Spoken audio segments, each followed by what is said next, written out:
We're on. Welcome to the May 1st, 2012 Budget Study Session number 2. May we have a roll call, please? Microphones, please. Council members: Friedman. Here. Manukian. Najarian. Here. Weaver. Here. Carroll. Here. And we have your report. The agenda for the May 1st, 2012 special meeting of the Glendale City Council was posted on Thursday, April 26th, 2012 on the bulletin board outside City Hall. Before you today is Director of Administrative Services, Finance, regarding budget study session, fiscal year 2012-13, 5-year financial forecast, revenue estimates, alternatives and potential fee increases, capital improvement plan overview, GWP capital improvement plan, and financing options. Mr. Ochoa.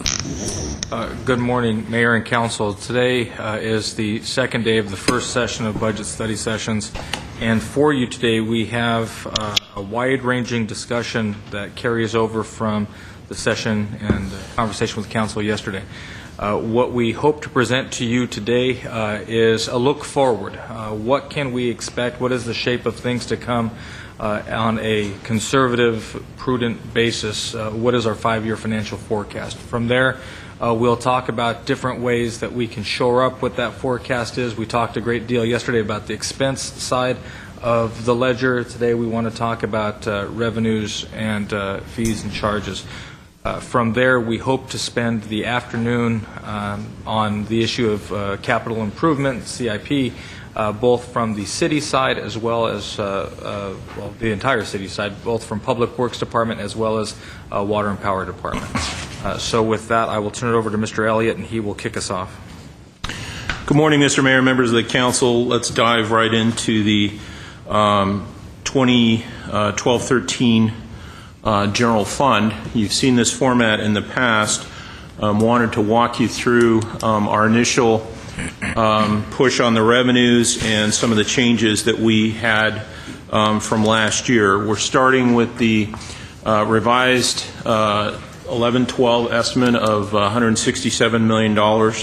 With that, we apply all the adjustments that we know of for this coming year, including cost allocation increase, using the police augmentation fund balance that we have done in prior years, reduction in the transfer from the electric fund, and we'll talk about that more later. Just some increases in the various property tax, sales tax, occupancy taxes that are trending upward. However, as we discussed yesterday, the building permits and other fees are on a downward trend. All that, we're adjusting revenues up by $3.8 million. Then we enter in the impact of the redevelopment agency.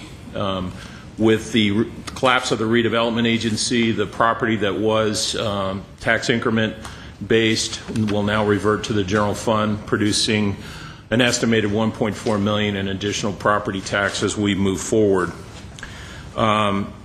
Taking away from that, we've obviously take away the loan repayment from the agency and the cost allocation revenues. So all told, our revenues go from 167 to about 165 as a starting point. And the big takeaway certainly here is that as you look at sales tax, our conservative estimates for the coming fiscal year is that the trend will continue and at least accelerate to the levels that we see here, and then begin to grow conservatively. So we aren't looking for a major spike in the next few years, but at least the restoration of funding to this level.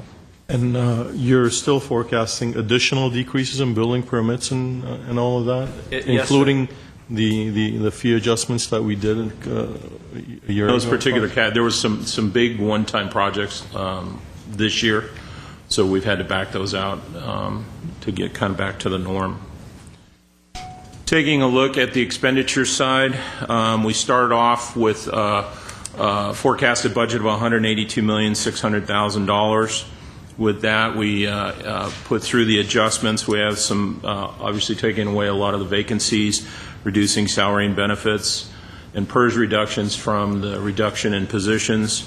PERS cost sharing, that's the items we have negotiated back from the bargaining groups as a reduction to our PERS costs. and other benefits that have reduced primarily because of a lower head count. So again, what we want to emphasize here is that as council is directed to get to a true cost of doing business, eliminate that phantom savings that exists from the frozen positions, we are representing that in $2.8 million to the general fund, and not the entire city budget, because that isn't, some of those positions won't accrue to the general fund. So here we are eliminating those what would be deemed non-essential vacant positions that have been frozen for all these years. Some of the other increases that we have programmed in, we've talked a lot about the insurance fund and workers' compensation fund, increases in charges. What's ISF stand for? ISFs, yes. Internal Service Fund? Internal Service Fund. Information services, again, they are now housed in an internal service fund. We have a whole complex rate structure charging back to the departments for services that they receive. And then some reductions in our other benefits, visions, compensation and vacation and so on, and primarily because of the reduction in head count and the vacancies up above. All that is netted out at $3.4 million. Is the total budget for the information services 1.1 million? No. Or that's the increase? That's just the increase. We have programmed in a transfer to the CIP of $310,000. That's approximately 1% of the sales tax, and we'll talk more about that when we get to the 401 fund. We have reductions in M&O capital outlay and transfers of $2 million. We've gone through and reduced a lot of the items in that category. And again, the increase cost of the GRA impact in staff and... That's not clear. What's the 2.92,000? What is that, M&O capital outlay and transfers? What is that? What's the reduction? It is... That is being reduced. It's primarily a reduction in a transfer of $1.5 million. That was to the CIP fund. CFP fund? What? If you recall, last year we had $6 million as a GRA loan repayment. We then took $1.5 million of that and transferred it to the 401 fund. So that's a reduction for this year because we're 401, your CIP fund. What fund? The CIP fund. CIP fund. And that is being taken away this year, is that? Yes, we're not going to do that transfer. So that gets us to our estimated resources of 164 and estimated expenditures of $180 million. Again, the gap that we're looking at is $15.389 million. So we'd like to do something a little bit different that we haven't done before, and I think primarily, not that we couldn't do it, but we didn't really have true costs, and I think we're at the point now where we can finally do a good 5-year forecast for the general fund, because I think we've identified and made a lot of organizational corrections where we can get better costs as we move forward. So what we want to do is we'll go through a 5-year forecast and show some graphs, but we wanted to walk through what we have built in, spent a lot of time going through some trends, going through actual numbers in terms of developments for property tax, sales tax, all the assumptions we have built in for expenditures, and then we'll show you what that looks like. Just as a caveat, this is a forecast. There's a lot of assumptions built in, so please, if you have questions, let us know. We think it's a pretty good representation of where things are going, but it is a forecast, and we will revisit it very often and make adjustments accordingly. And our goal is that we would do this on at least an annual basis. So this 5-year financial forecast is a rolling forecast. So what you will see in terms of property tax and sales tax especially is, and for that matter UUT, is a function of what we can reasonably conservatively project today. If the economy does start to take off in subsequent years, we'll always come back and be able to make those trends. So just want to brace you for the graphs that you'll see here today. So this is based on an economy staying flat as it is right now. You're not making the assumption that there's going to be a recovery or... We're making assumptions that there will be recovery, but not necessarily robust recovery. We're trying to take a practical, conservative view of what the future holds. And the assumption that there'll be a recovery at all is based on what you've seen in the last 12 months? Based on what we see, based on what we read in the industry literature and everything else that we can get our hands on. And Bob will walk you through what those assumptions are. So moving forward, and again, we'll start with the revenue assumptions. In terms of property tax, I spoke about a little bit ago of the increase of the property that's coming from the redevelopment agency. It will now be accredited to the general fund. I'm surprised it's that little. Excuse me? Sorry, sir? I'm surprised it's that little. Well, remember, we used to get 1%. This is our We should Small get percentage. 100% of the increment, actually. This is 1% of the 100. This is 0.13% of the 1%, so it's a small amount of what we used to get. And we've inflated that at 1.5%. Now, bear in mind, Prop 13, you're capped at a 2% inflator. We haven't seen that in quite a while. In fact, if you recall, last year we had an actual negative CPI increase on the property tax. So it really, property tax is good and it's increasing, but it's a very slow increase at this point in time. In talking with HDL, our property tax consultant, they don't see a huge bump in property tax absent any development. When we look at the development, we've talked with the community development staff, looked at all the projects, as you see up there, that are hopefully going to be added to the property tax rolls in the given year. And we've calculated what we assume the property tax to come online and have built that into the forecast. All told, all that added up is only $700,000, which is not a huge amount by any stretch, but certainly adds to a very stable revenue base.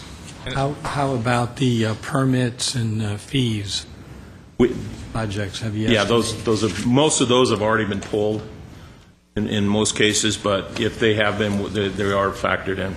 There are two concepts that jump off of this particular slide. One, for the viewing public, council's been around this long enough that you understand when you see the annualized property tax, the Broadway lofts going up, what the value of that is, what the sheer size and scope of that project is, when it actually reverts back to what it is that the city draws from it in terms of property tax, there is a significant disconnect.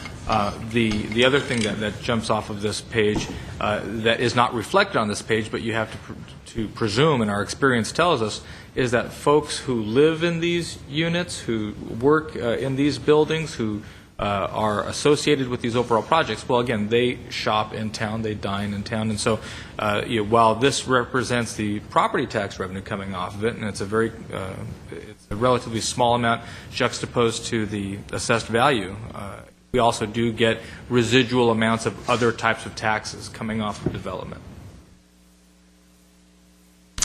So factoring all that in, again, will be about a $700,000 increase to the property tax rolls. Turning to sales tax, we've increased sales tax by 5.7% this coming year. That was the amount you saw on the gap analysis. We have forecasted it to grow at 2.5% going on out. That's based on the increases in auto and transportation. Also with the addition of some of the projects you just saw with the Nordstroms and Bloomingdales, and any other redevelopments of the former sites, Borders and Nordstroms. Who's HDL? Hinderleiter Delamis. They're our sales tax and property tax consultant. They have data statewide and on just about every city and business type. So they have an incredible database to draw from. They send us reports, regular reports? Yes. We meet with them on a quarterly basis on the sales tax annual. Do we get those reports? We can certainly provide you the public reports that they would generate. There are elements of the report that are proprietary, so those other ones that are public, we can certainly provide those. So the proprietary we don't have access to as council No, members? that's state law. Does a certain former city manager have employment with that firm? Correct. Yes, sir. We need to talk about that. Really? Yes. Do we see any conflict in any of that? I'll defer to the city attorney, although we've used HDL for many, many, many years. That was exactly going to be my answer. We've used them for so long, and they're the premier firm in this area. There's no conflict. Mr. Starbird had no connection with getting their contract at the time. He was. In fact, I would hazard a guess that they were our consultant even before Mr. Starbird was our city manager.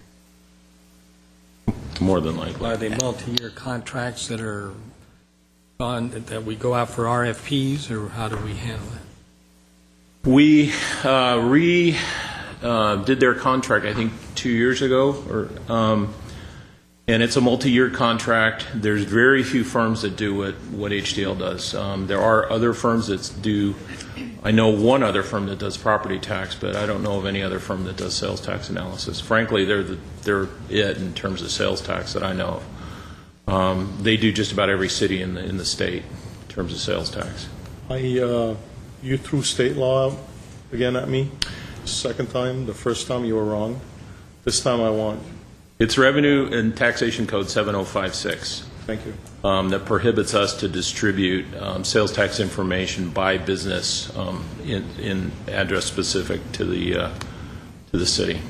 Okay. But can we get trends? I'm not interested by business, but I'm interested in overall trends. We do have a newsletter. Well, what I would, yeah. It does affect how we look at policymaking and as we're dealing with some of these issues. As we meet with HDL, and Whatever is allowable, I would like to receive. Sure. what they do report to you is the overall city trend on a 13-quarter basis, and they report also what is disclosable to public is the business types. So the autos and transportation, Right. construction and building. But I've had reports, and I can't pinpoint it right now, that indicated who the top producers in the city of Glendale were by business name. Those businesses, yes, but how they respectively are doing, what they are actually generating, we cannot disclose. See, I can't tell you how much Home Depot Glendale is doing in sales, but I can tell you that they're in the top 25. We can provide that information. Are those reports that I can look at now? Yeah. Don't hide them. Hand them out anytime. Just to determine whether those are the reports That's a newsletter they prepare for us. Very generic and obviously for the city of Glendale, but it doesn't have any inappropriate data in it. I think the council should get. Certainly. We usually don't, but the council should get these reports. You can certainly My do that. former life, we distributed those to council. We can do that here, too. Thank you for your current life.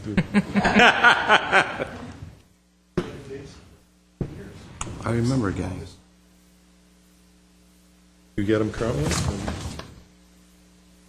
Right. I remember seeing reports like this. It's just recently I haven't. The past few years I haven't received. You know, I just noticed it's kind of interesting. Out of the top 25 producers, there are all these large companies. You know, there's the car dealerships, there's Nordstrom's, and then the little teeny Apple store is in the top 25. It's kind of incredible. I mean, if you look at the square footage of a retail outlet, the square footage of a retail outlet and the amount of sales tax they generate, Apple's got to be number one. Very high volume. I think that's Apple's in their chain. It's one of the highest. This one is the number one in the state. I believe it's in the $900 per square foot. There's two stores. There's two locations. Okay, so that pretty much sums up sales tax. As we move on and look at some of the other taxes, we have utility users tax. That's a tax that's applied to our, obviously, utilities, gas, water, electric, phone, and wireless.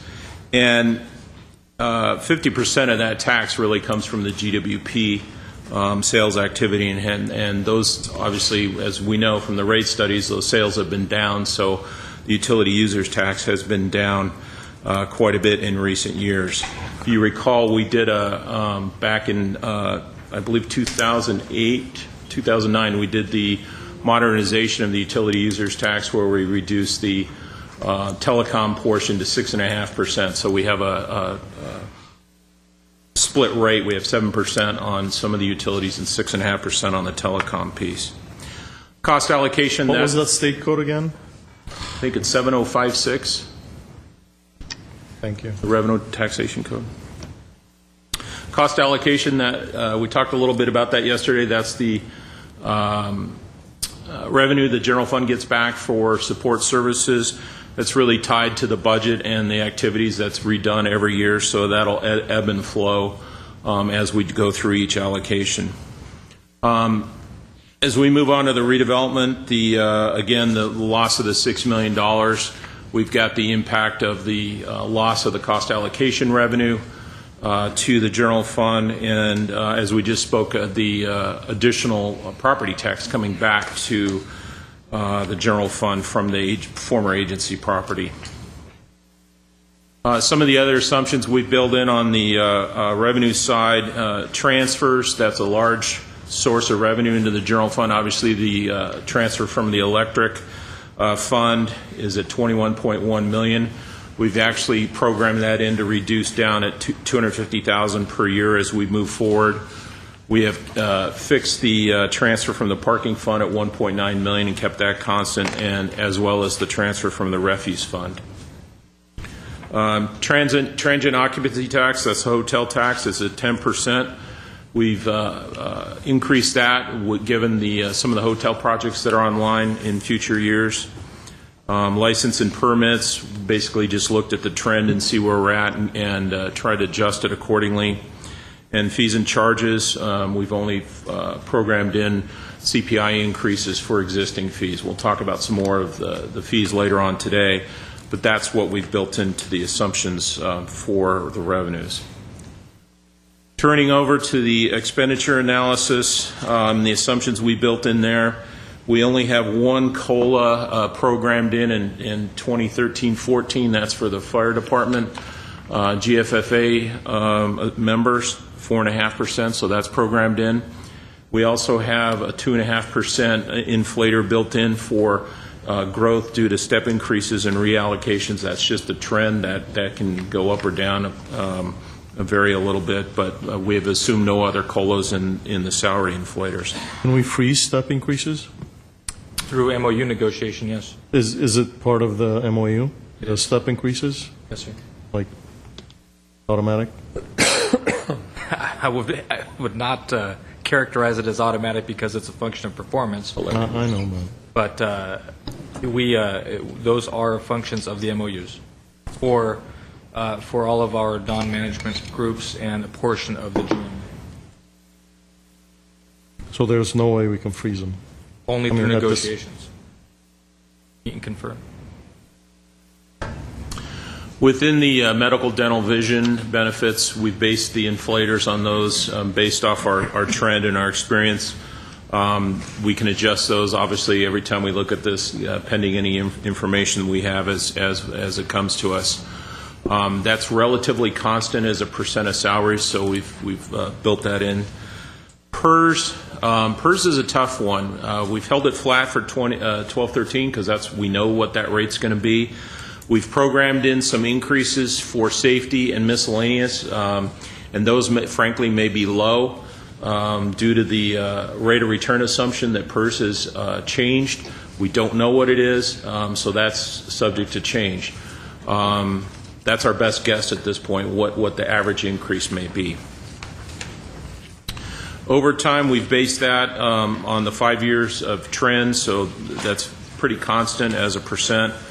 Hourly wages, same. We've assumed growth there as we have with the salaries, and that's not a large dollar amount. Other benefits, we've kept that at a 5-year trend. Maintenance and operation, it's basically flat. There's some CPI for contractual services, but that has been declining in the last several years because of all the cuts, so it's pretty flat as we move forward. Transfers, we have the minimal transfer to the CIP fund. We've programmed $310,000. After that, it's the only other change we're looking at transfers is eliminating the transfer to the paramedic fund as that fund works its way into the new model. And again, the impact of the redevelopment agency on the expenditure side, we have staffing costs that we've built in, and then some revenue coming back from the successor agency admin allowances. The net impact is approximately $1.7 million. So taking all that and digesting it, what does it look like? Well, to see what it looks like, just wanted to show what the previous 5 years look like, and we've had some ebbs and flows, obviously from 07 through 11-12. Some of those are structural changes that we've done, notably in 10-11 we had the police augmentation fund come back, ISD staff come back, so there are some ebbs and flows there. Again, in 11-12, we lost the water transfer. That was a net of $2 million loss because we increased the electric transfer to offset. But that's the balanced budget as we know from the last 5 years and where we look at. But I think the key here is the term, the notion that this is an operationally balanced budget in the general fund.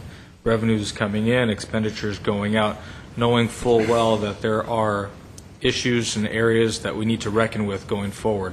So if this truly is to be our new base year, the new normal, then we have to take a look at and take stock of what those structural, what we're calling organizational infrastructure costs truly are. They're represented in the next slide. So building in all the inflators and assumptions on the different expenditure categories and the revenue categories, you can see the gap that develops from 11-12 forward and 12-13. And obviously 12-13, we've shown you the detail of the $15 million gap that grows to 16-17, it's $24 million, absent any other actions at this point in time. When you look at this slide, and as you see the note that's there reflects structural needs, economy, plus loss of GRA, the crocodile's mouth isn't nearly as open if we don't lose the redevelopment agency. In fact, it's closed by half because our revenues are higher, the expenditures in the general fund are lower because the agency would still be in existence. So what you're seeing here is the depiction of half of that difference being redevelopment, a big chunk of that being the economy and the impact the economy is naturally having or has had on our organization, and then the need to reckon with some of those structural costs as costs of doing business. Question? So what that graph indicates is there's no way that we're going to grow out of our deficit. From the revenue side, no. Not using prudent, conservative revenue estimates and being realistic about what the costs are as they exist today. So we can't say we'll wait for the economy to turn around and that's going to solve our problem. Unless our revenue base expands, you're correct. Okay, so we shouldn't say that it's a bad economy because we've got a structural issue that's causing this, not a small drop in property tax revenue or sales tax revenue. The problems that we face are much greater than any anticipated increases in those revenue sources. I would offer to you that it's both, but primarily, given the exaggeration of the impact from the GRA, it is structural. But the economy has and is wreaking havoc on the organization. But that's the tail and not the dog. Just so we know that, because many of us, and not just in this room, but I think on the county and statewide level, we say, oh, just wait the economy to get better. It's a bad economy. Things are going to turn around. We'll be able to fund all these programs. We'll be able to fill all these positions. But that's not the case. So, okay. I think that's a very important slide. Taking a look at the expenditures, however, are those realistic, the increases that you're showing from the point of view of the expenditures? Because we cut out a certain number of positions that I would think would have helped us in keeping the expenditures in check. Yes, sir. Had you not done what you've done to date, that crocodile's mouth would be bigger still. If we don't restructure the organization and we do take full stock of what those organizational infrastructure items are, this, I believe, is an accurate depiction of what our expenditures and revenues, how they line up. This is the $15 million spread between what the expenditures are at 180 and the revenues are at 165 in the general fund, which is why I think we need to be able to show you how we can develop options for you to make policy that bring those expenditures down, and then wait for the economy to start to come back and grow into a more sustainable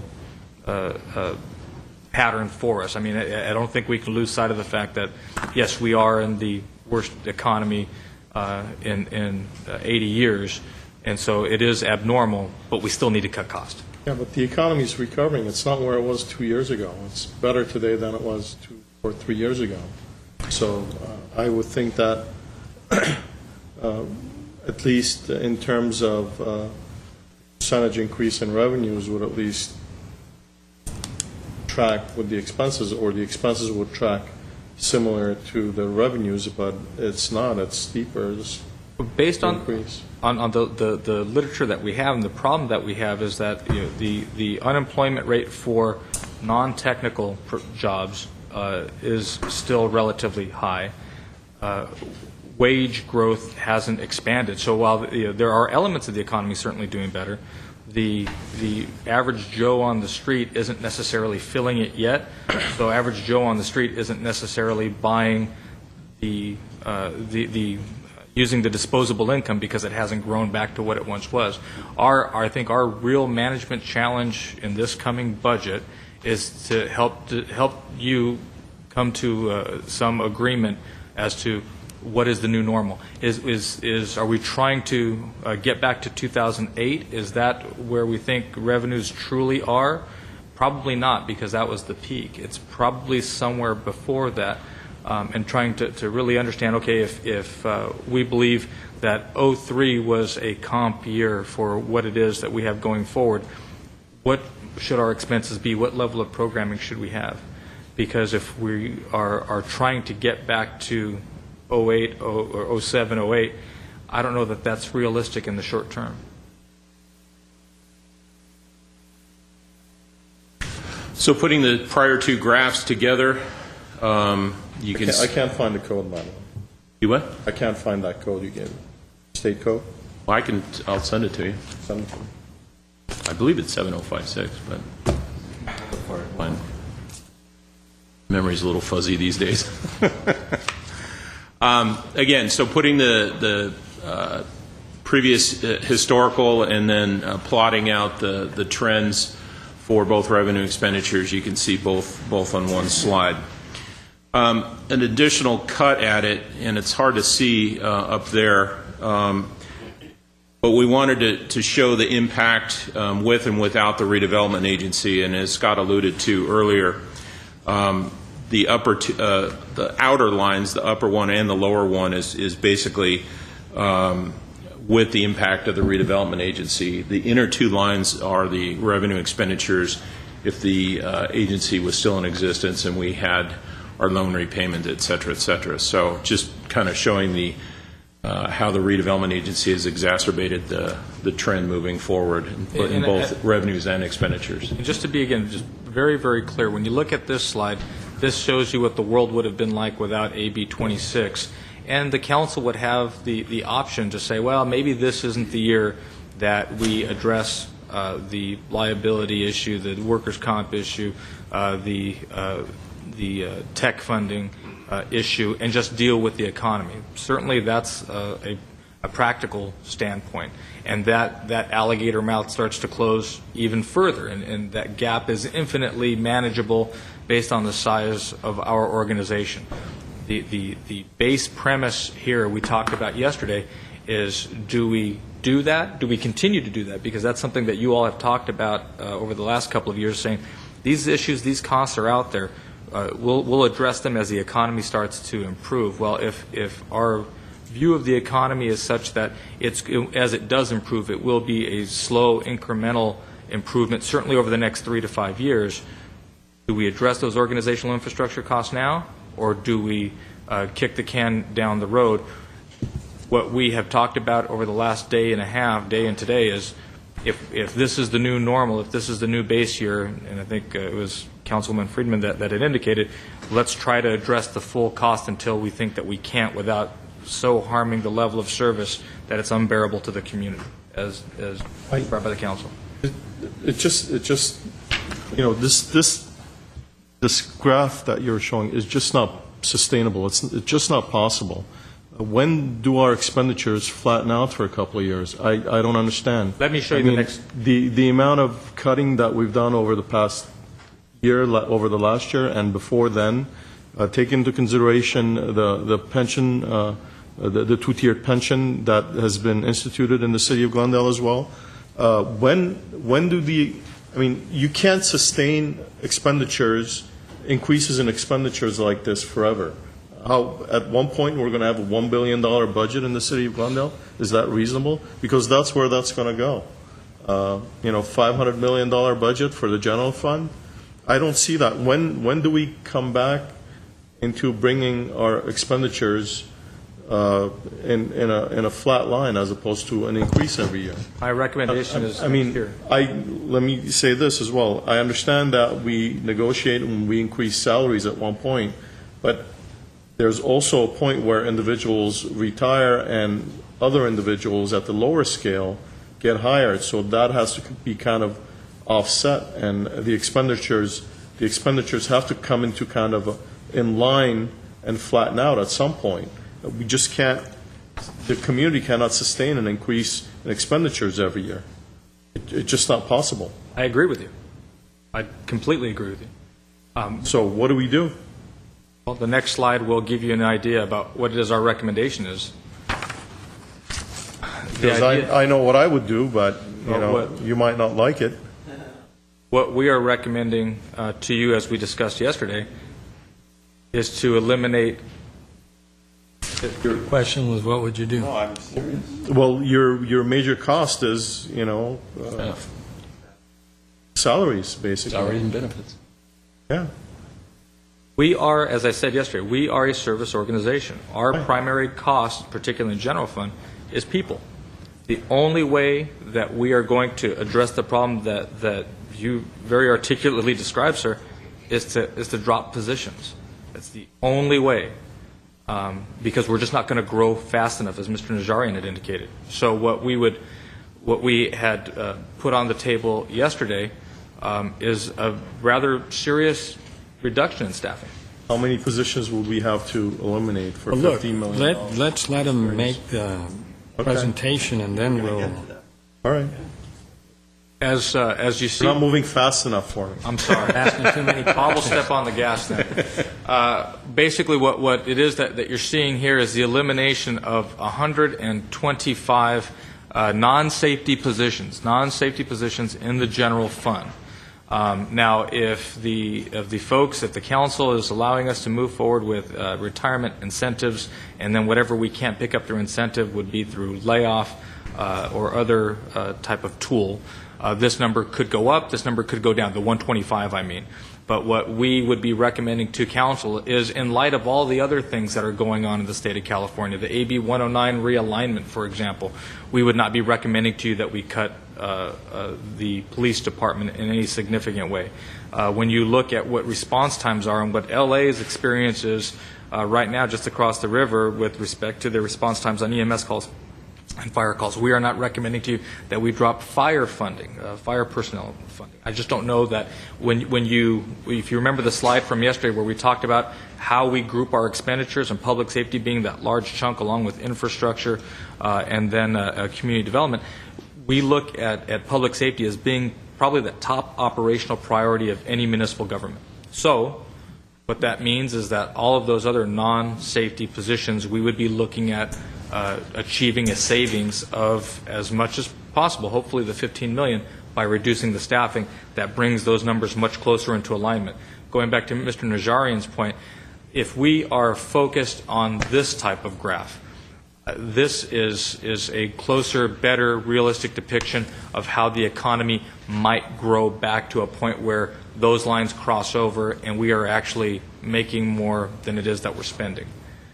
This is something I think we can prudently look at and say, okay, economic development and revenue growth is the way that we will be able to fund operations going forward. The previous slide, not at all. The previous slide is an unsustainable model, as Mr. indicated. So when you look at in years 13, 14, 14, 15, 15, 16, and 16, 17, the question that will come back to council as policymakers and staff as the recommending agency for that policy is, how do you spend that next marginal dollar? Do you spend that next marginal dollar putting it into CIP or putting it into a new program that requires new staff? Do you spend that next marginal dollar accelerating the reduction in the electric transfer or in CIP? And those are, those are the decisions that the council gets to make. Certainly, it's your prerogative. But it just shows going on that even after we make some pretty significant cuts, the discipline has to be there to maintain the expenditures.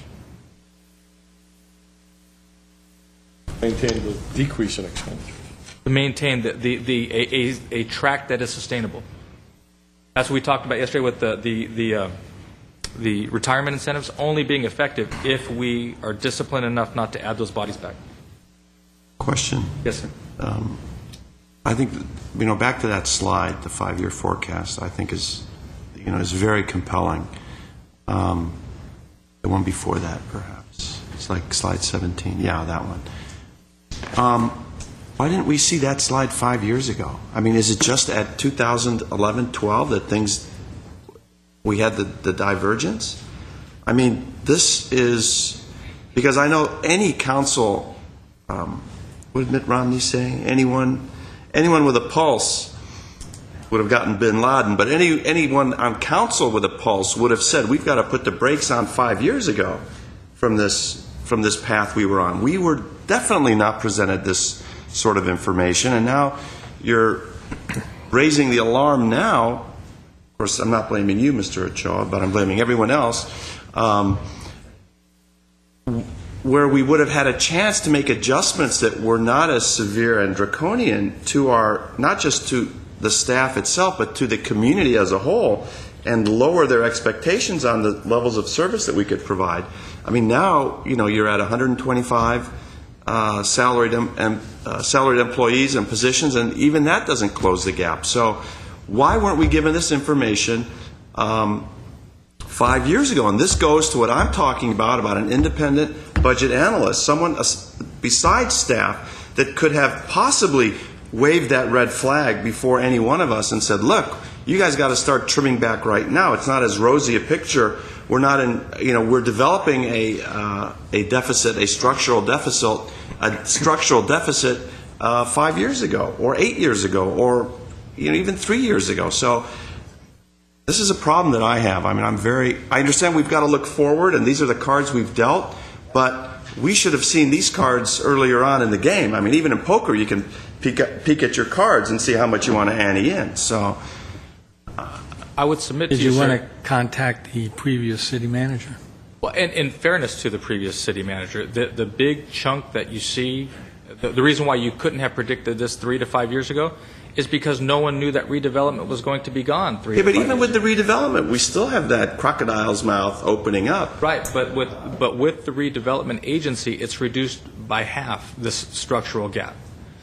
That is at the end of the day, that is the major issue, because I'll give you that. I'll give you that much. That was relatively unforeseen, but.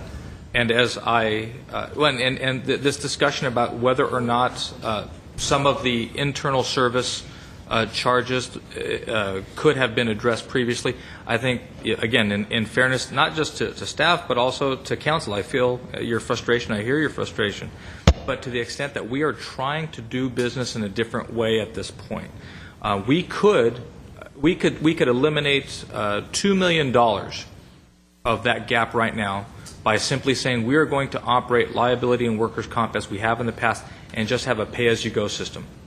And if it's a bad year, then we just pay it out of fund balance and will impact reserves. But you can't do that. I would argue that you don't do that. That's not. No, Yeah. you can't do that. Ask your finance Yeah, director. You have to disclose it and accrue it, actually. If I may add, part of the, to respond to Councilman Najarian's observation, clearly we do have a gap to face, but what I can tell you in the time I've been here, in the 3.5 years I've been here, part of the issue in doing a forecast like this is, in my opinion, we didn't have the structure in place to identify our true costs. Part of, as you recall, some of the things we've done, identifying fleet rates, comp rates, insurance rates, getting those squared away, getting people budgeted where it makes sense, and then we implemented the cost allocation. All those pieces have taken quite a bit of time to put into place. As I said when we opened, I think we are now at a place to identify what our true costs are moving forward. In the past, as Scott alluded to, we didn't properly fund our internal service funds. We didn't properly fund comp. We didn't properly fund liability. We had some huge losses in liability. Our information services was grossly underfunded. I think we finally corrected that. We've put in a ton of work with Mr. Fraga and his staff in the last 2 years to identify what they do, what services they provide.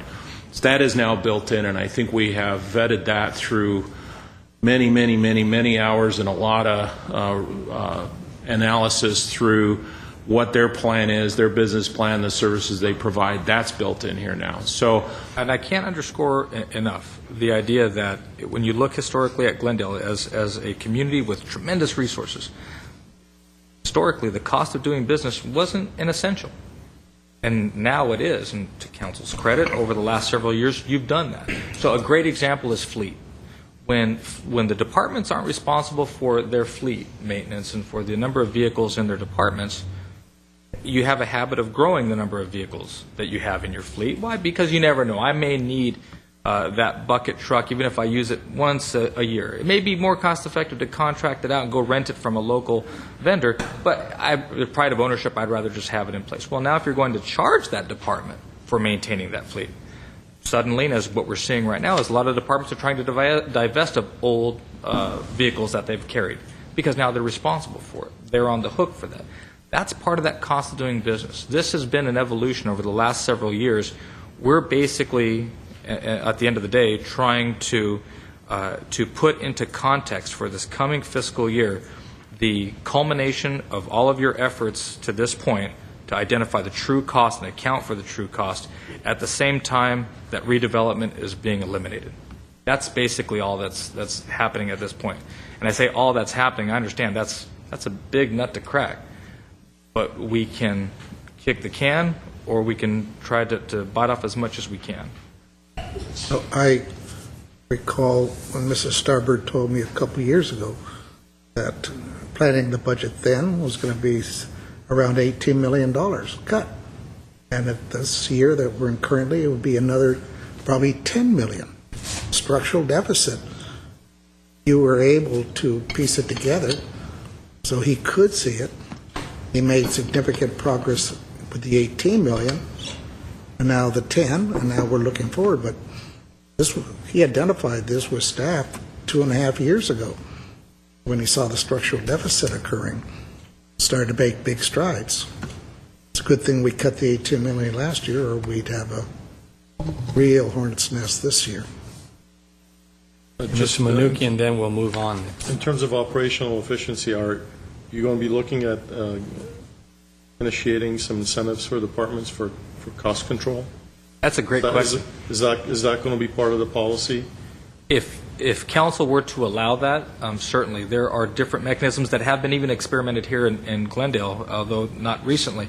Expenditure control budgeting, for an example, that allows departments to share a piece of whatever their unspent savings are if they've hit their strategic goals and they hit their key performance indicators. Right. That allows them then to accumulate savings as a department and spend on those things that otherwise wouldn't be funded in this normal budget process. I'm certainly a fan of that approach, actually.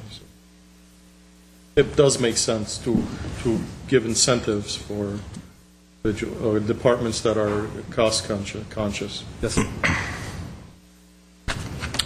Moving along, given our 5-year forecast, it brings us to some balancing strategies. We've talked a lot about potential new revenues, and we'll get into that a little bit more, and some fee increases.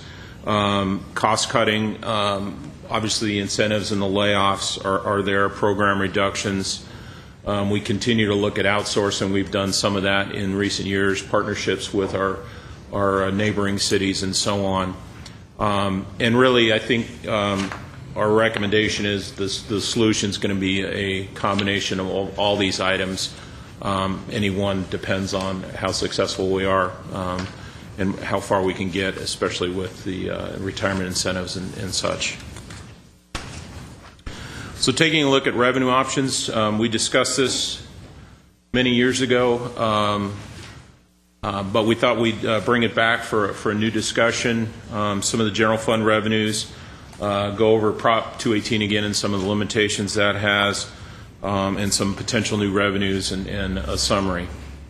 Just by way of background, to show our revenues in the general fund, this goes back a 5-year trend, a little bit different in a bar chart.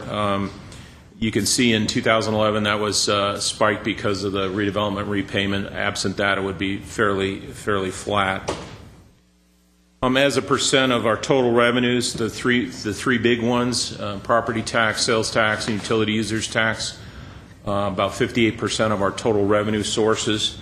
Again, property tax is growing but slow, probably 1.5–2% growth. Sales tax is probably our fastest growing, but can also be the fastest declining if the economy goes south.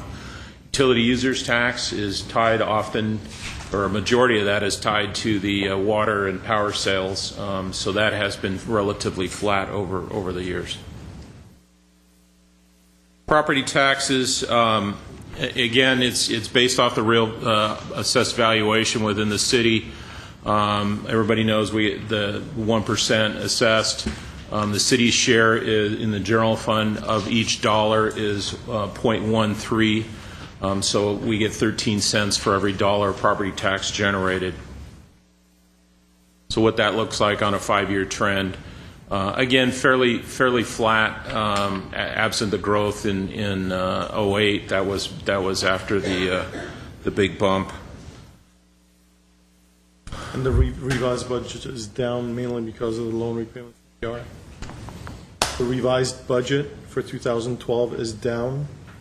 No, property tax we've bumped The up. revenues, I'm sorry, the prior slide that you showed?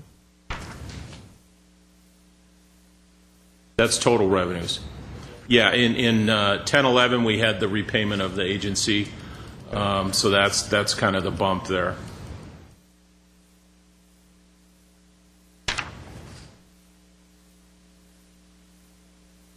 Okay, sales tax. Sales tax, everybody knows, is 8.75% of goods and services charged. Impacts with sales tax, people are oftentimes now trending away from brick and mortar stores to internet, although state law mandates people self-accrue and send the sales tax to state. That oftentimes does not happen. So out of every sales tax dollar, we get 0.75%. As you recall, I think it was in 04, under Governor Schwarzenegger, they pledged 0.25% of the sales tax for the economic recovery bonds, so we only get 3/4 of the cent now. However, we get property tax backfill to offset that 0.25, so in a sense it washes.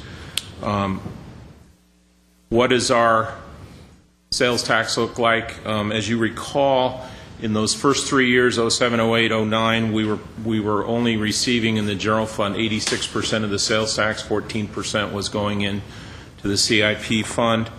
2010, we put 96% into the general fund, 4% was going into CIP, and then in 10, 11, and then again in 11, 12, we've put 100% of the sales tax into the general fund with no sales tax going to the CIP. Utility users tax, we spoke a little bit about that. The two rates that we have in effect on telecom and video is 6.5%. That was the modernization that we sent to voters a couple of years ago. The other portion, the electric, gas, and water, is at 7%, and that is a good revenue generator. That's a very broad tax for Glendale, and we'll show you some comparisons with other cities. That's the historical collections of UUT. Again, it kind of goes with the oftentimes with the electric and water sales. So when we ask people to conserve water and the economy also went down, those sales went down, UUT dipped as well. Other general fund revenues is TOT, transient occupancy tax, bed tax, that's 10% in the city of Glendale. We'll show you what that looks like compared to other cities. Franchise tax, that's a tax on cable and gas that we collect. License and permits, everybody knows that we have those. Charges for services, those are some of the oddball things that we have. Towing, library fees, live scan, the fingerprinting, and so on and so forth are in that category. Fines and forfeitures primarily are traffic, and then we have miscellaneous, all the other items, which are donations and so on and so forth. Just to graphically show the four major ones of those as they trend over the last several years. Not a whole lot of change, fairly consistent.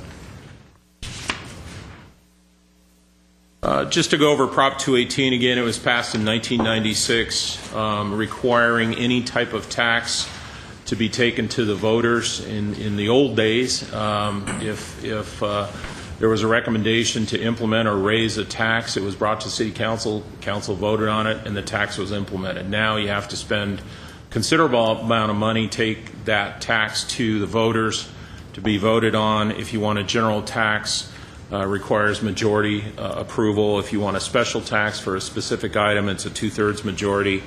And a parcel tax, which we've discussed a little bit, is considered a special tax. If we were to look at any sort of tax to put on the ballot next year, the last we can do it is in January to approve it to go onto the ballot. So what are some of our potential revenues that we could look at? That we could have increases in the utility users tax, potentially could look at raising the TOT. Again, though, these are all 218, which would require taking these to vote, which is rather difficult these days and in this economy. New taxes, new sources would be a business license tax, perhaps a transient parking tax. I know Burbank has one of those and generates a significant amount of tax. What do you mean by transient parking tax? It's like a transient occupancy tax. It's a tax on parking. If someone comes into Glendale, you ask them if they're a transient and charge them more?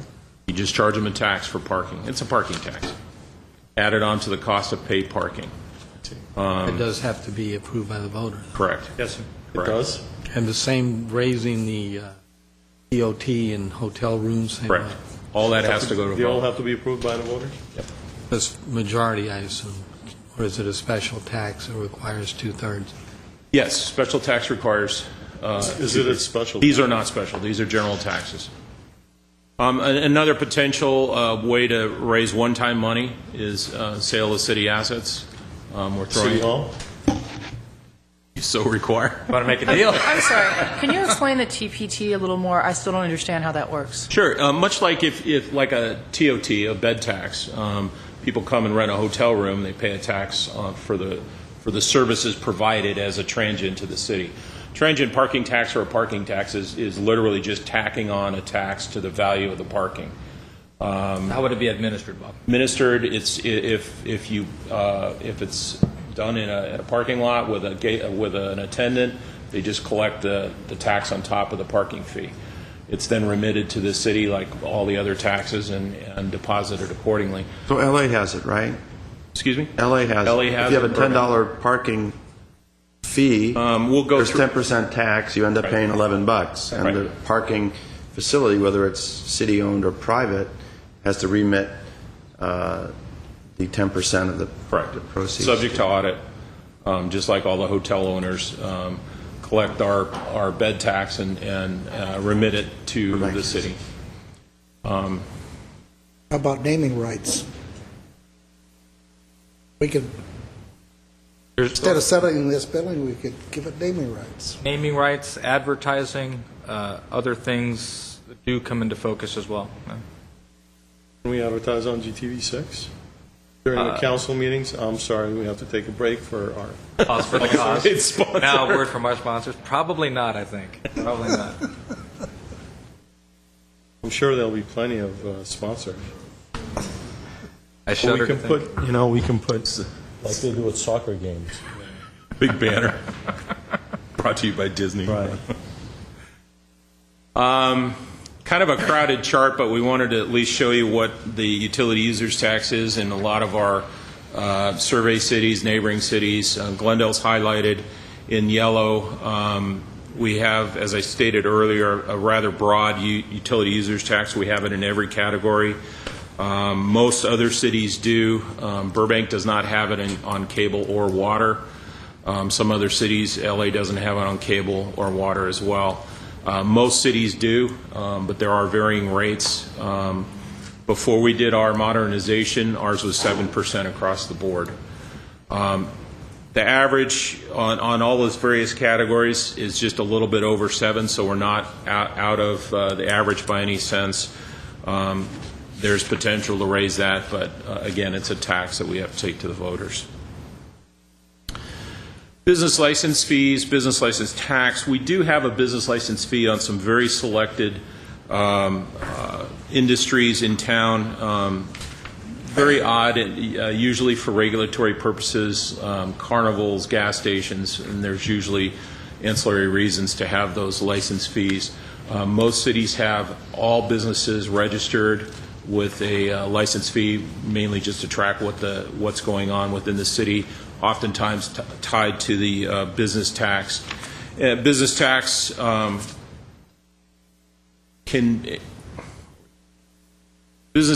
the structure of business tax oftentimes, for example, like LA is a gross receipts tax, then that's very unbusiness friendly, almost like an income tax. They take a percent right off the top.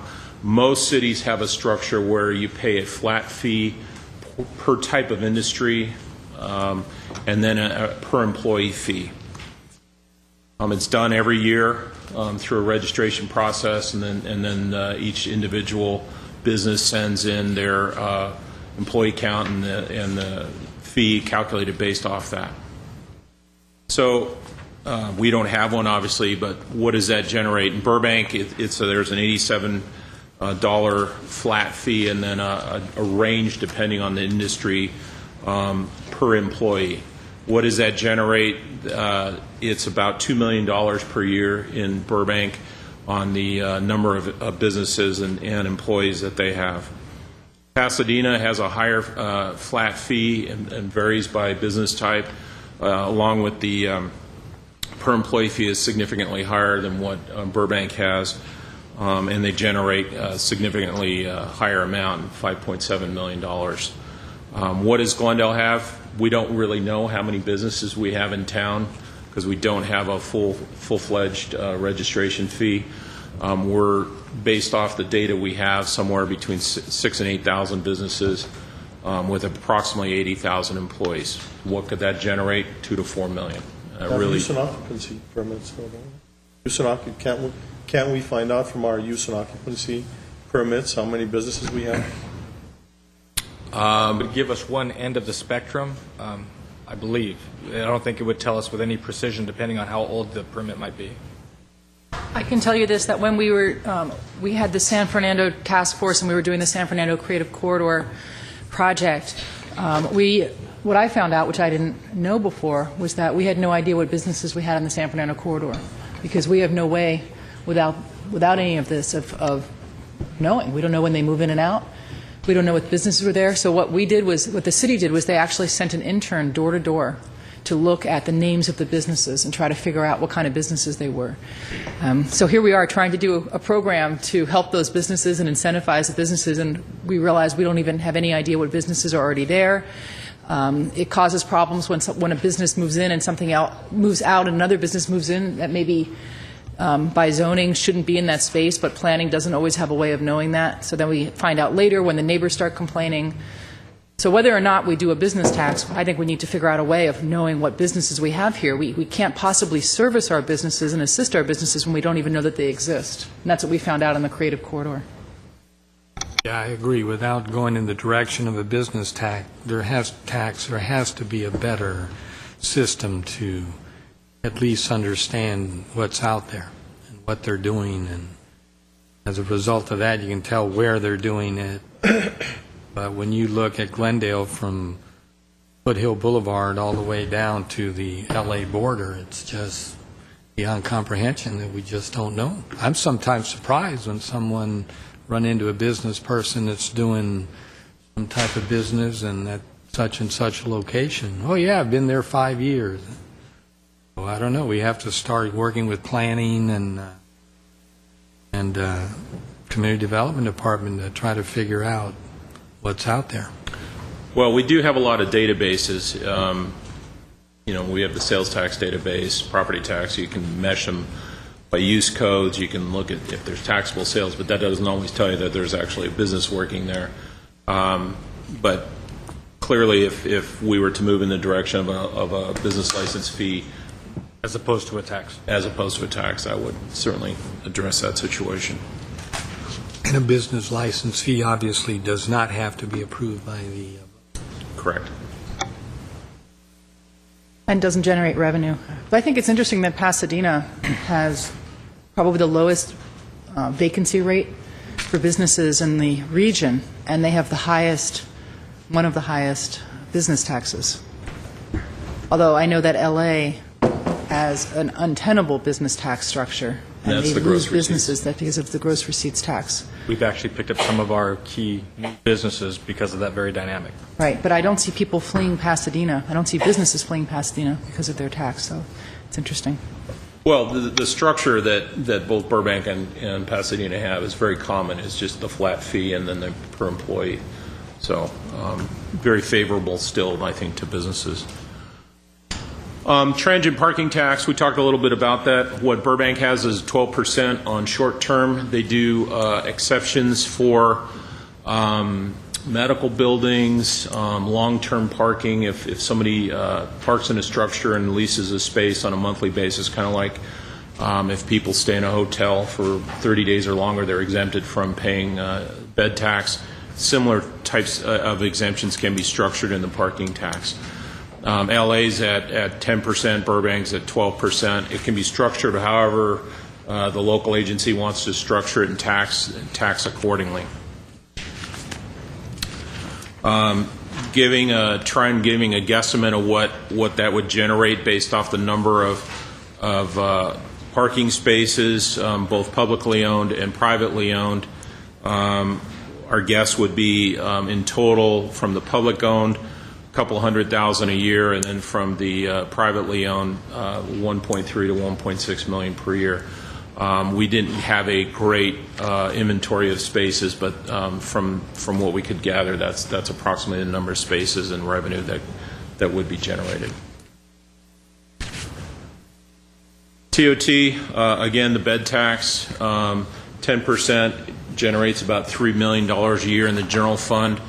Obviously, if we raise it 1%, it generate another $300,000. Any increase in those could be structured where part of it could be taxed, part of it could be reserved for economic development. A lot of cities have done that for convention and visitors bureaus and so on and so forth. So that can be structured in a variety of different ways.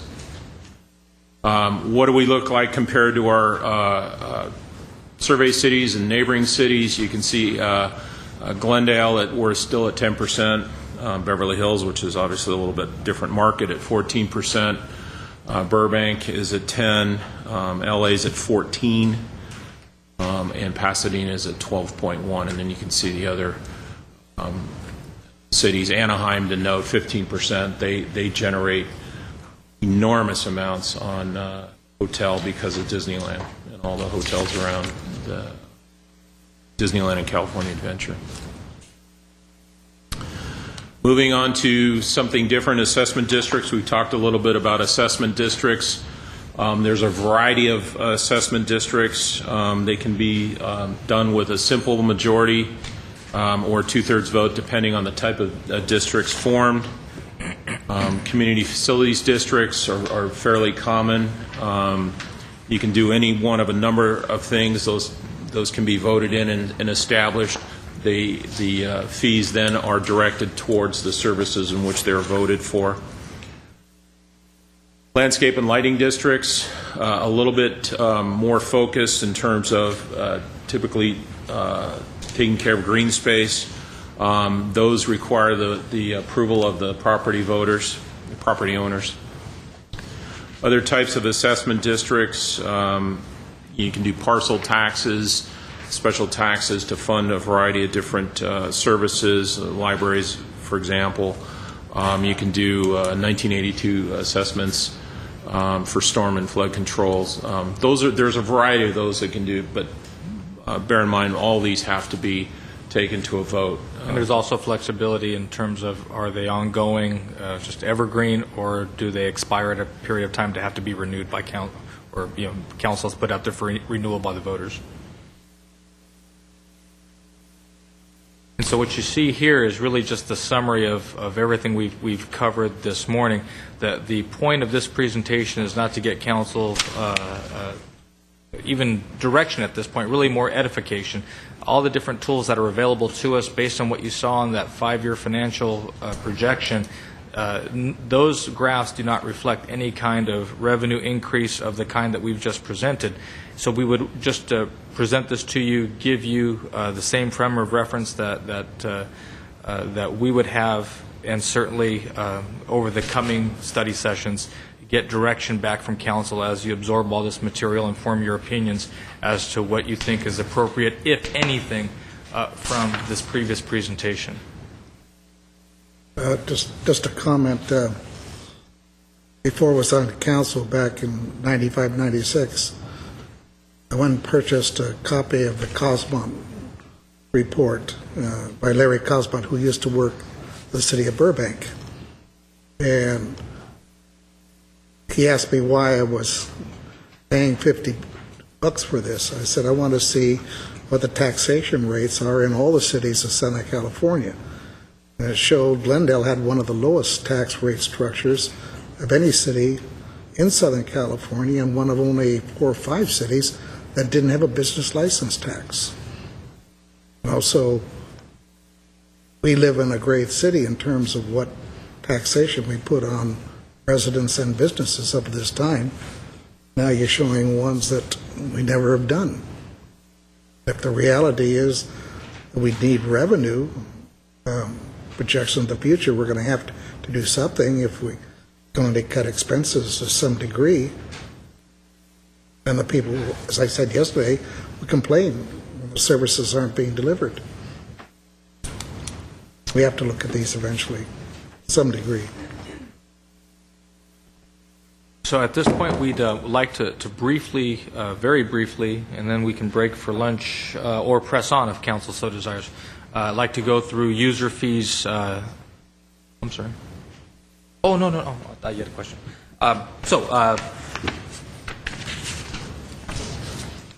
Okay. We're going to keep on wagon training through this. We'll have Mr. Elliott to talk about user fees, rates, and charges. User fees. As you recall, last year we did the city's first ever cost of service study for. So we're skipping the break? Is that what you're saying? No, sir. No. Because, people's attention span is usually 15 minutes to half an hour. We're hoping to get through.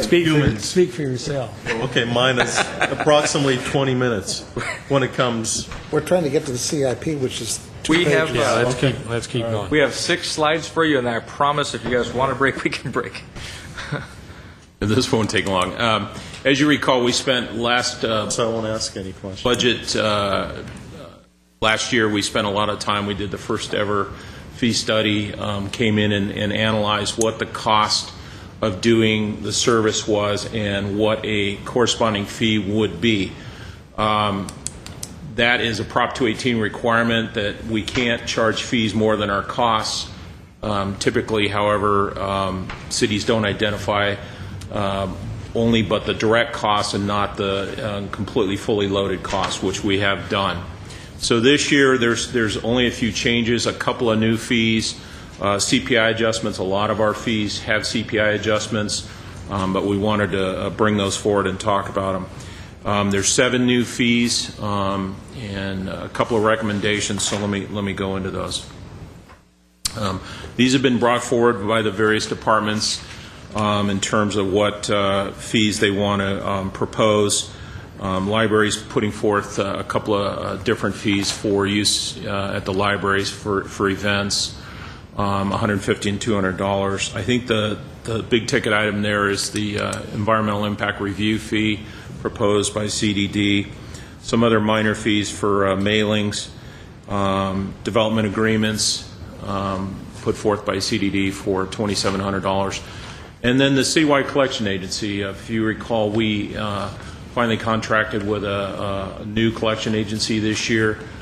We've got a very favorable collection rate. However, we're asking to implement a fee to pass that cost on to the late payer. Right now, the city's absorbing that fee, so that's one thing we'd like to recommend.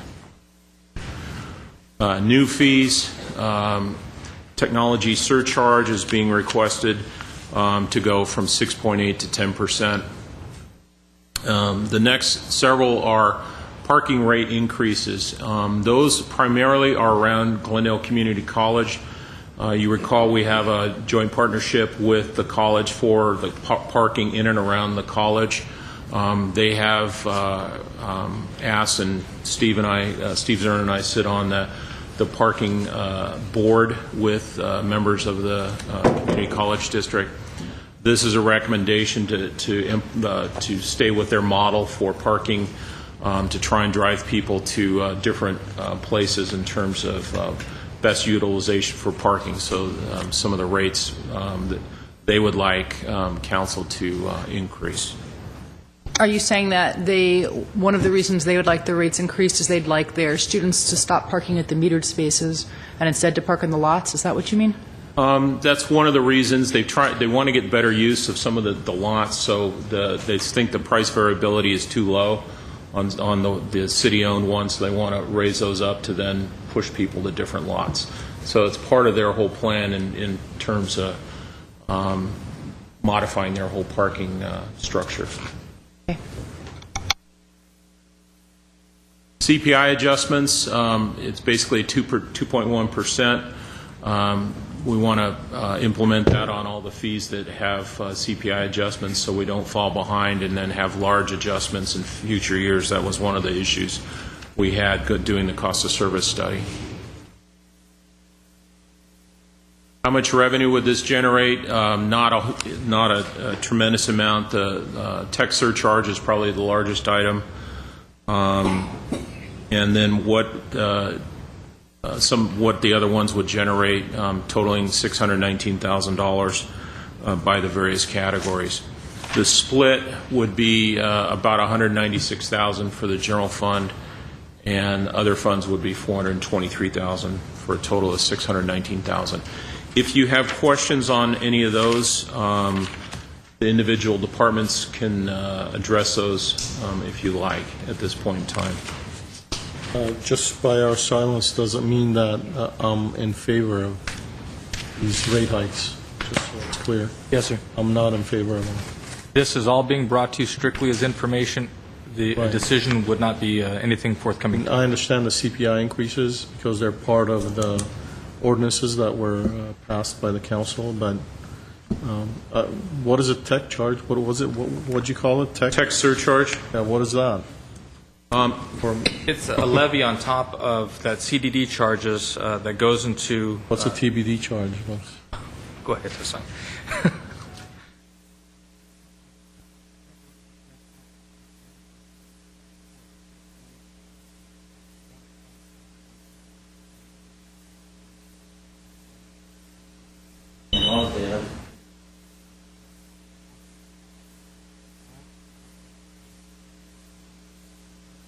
Not every.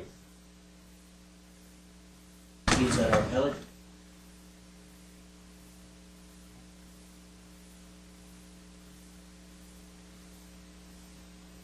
About 17%. We are only charging 6.8%. We recommend to raise that to 10%. The 10% came from originally when the tax surcharge was adopted by council a number of years ago. You had given the policy of increasing the tax surcharge over 5 years to become 10%, and that was never implemented. So we, instead of going to the 17%, which is the actual cost, we're recommending 10%, which will still have to be subsidized otherwise by the general fund. When we did the increases in the fees and permits, then all this come into consideration? Wasn't all this, weren't your expenses, I know you went through an extensive report, you presented to council, weren't all these expenses part of that analysis? This was, they were. You did not adopt an increase in tax surcharge last year. We recommended 17%, which is the actual cost. You didn't increase it at all. The other fees we increased. The new fees that were added were not included last year. We increased the whole number of permits. And you did. Weren't the tax charges part of that? The tax surcharge was part of it, but you did not increase it. You opted not to increase it last year. Well, a few years ago, there was next to no development, so obviously we didn't want to go overboard, but it's clearly changing, as in the past year. So I have a process question. So are we going to be coming back at some point during this process to have a further discussion about some of these issues, or is this it? No, not at all, ma'am. I don't mean, is this it? I mean, I know we have days and days and days, but are we coming back to expand on some of these issues and questions and discussions at a later time? Yes, ma'am. Okay. Right. But certainly we welcome any discussion, any direction, preferences, things that you don't like.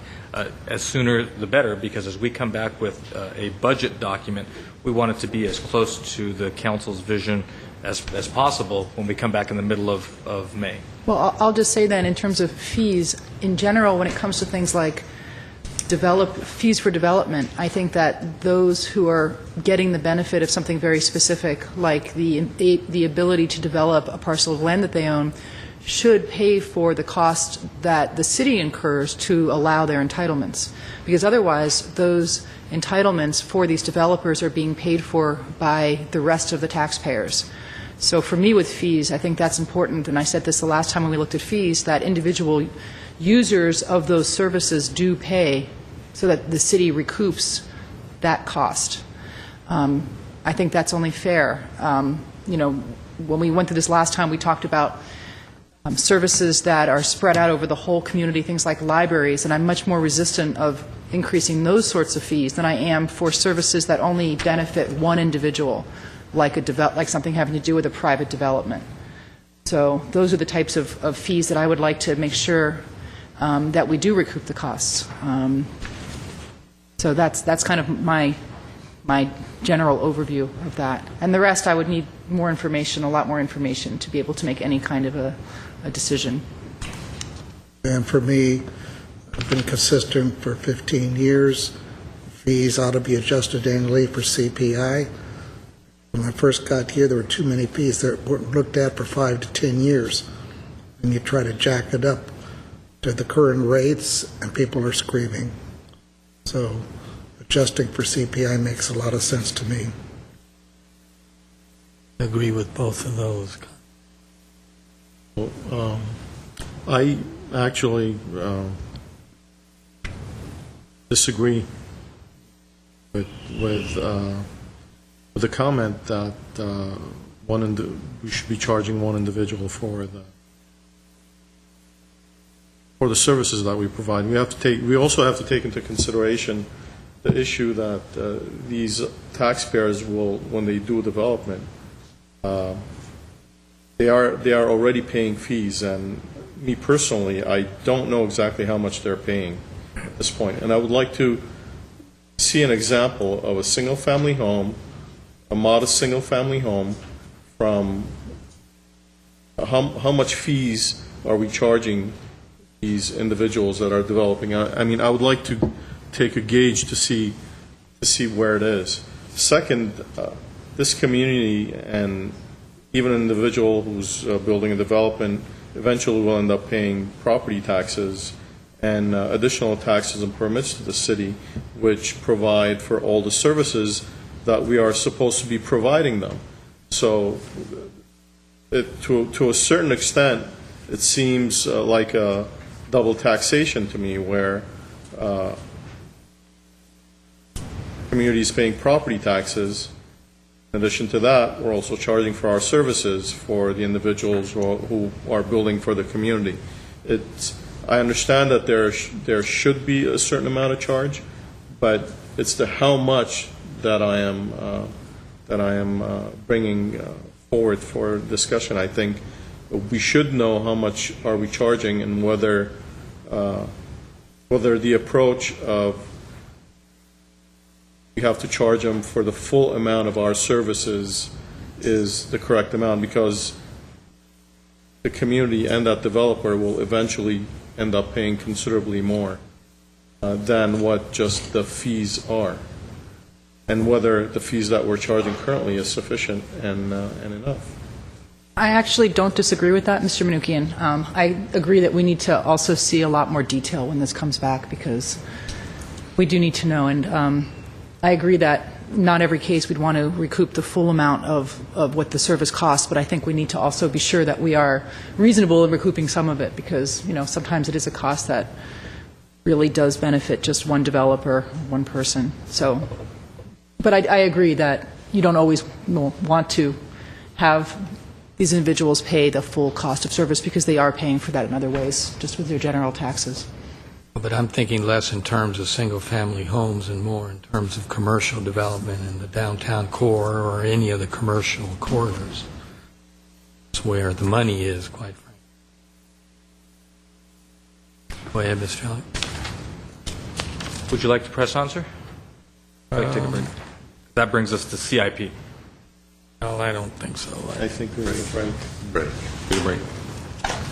All right, we'll recess and convene at what time? We would hope to begin not later than 1 o'clock, sooner the better. Okay, we'll convene at 1 o'clock.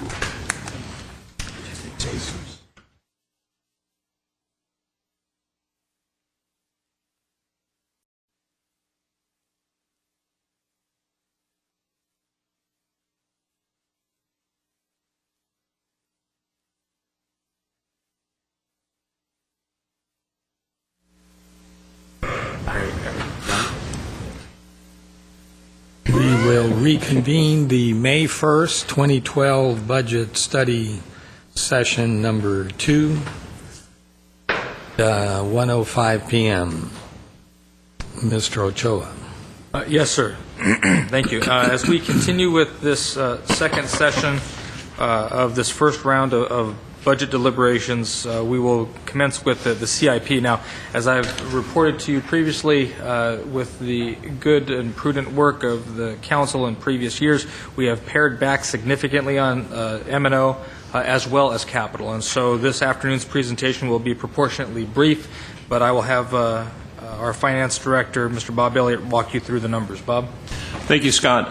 Getting into the CIP program, what we want to do is cover the 401, Fund 401, which is the general fund CIP, go through the summary and the resources, revenues that we have, then get into the non-401 funds and some of the other capital projects there, with break it down by department, give you a recap of all that, and then turn it over to GWP to go through their rather lengthy CIP.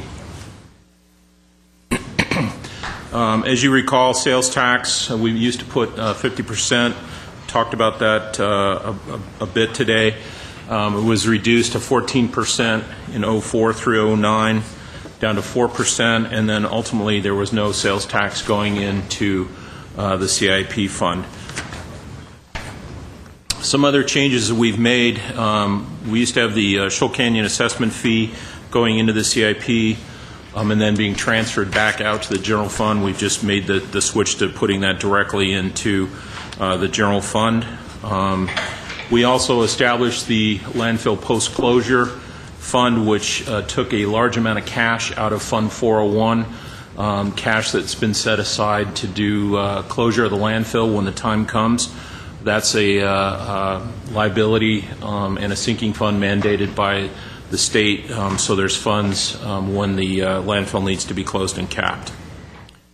There was also a transfer from the general fund to the to the 401 fund to fund some projects, and we'll go through the resources.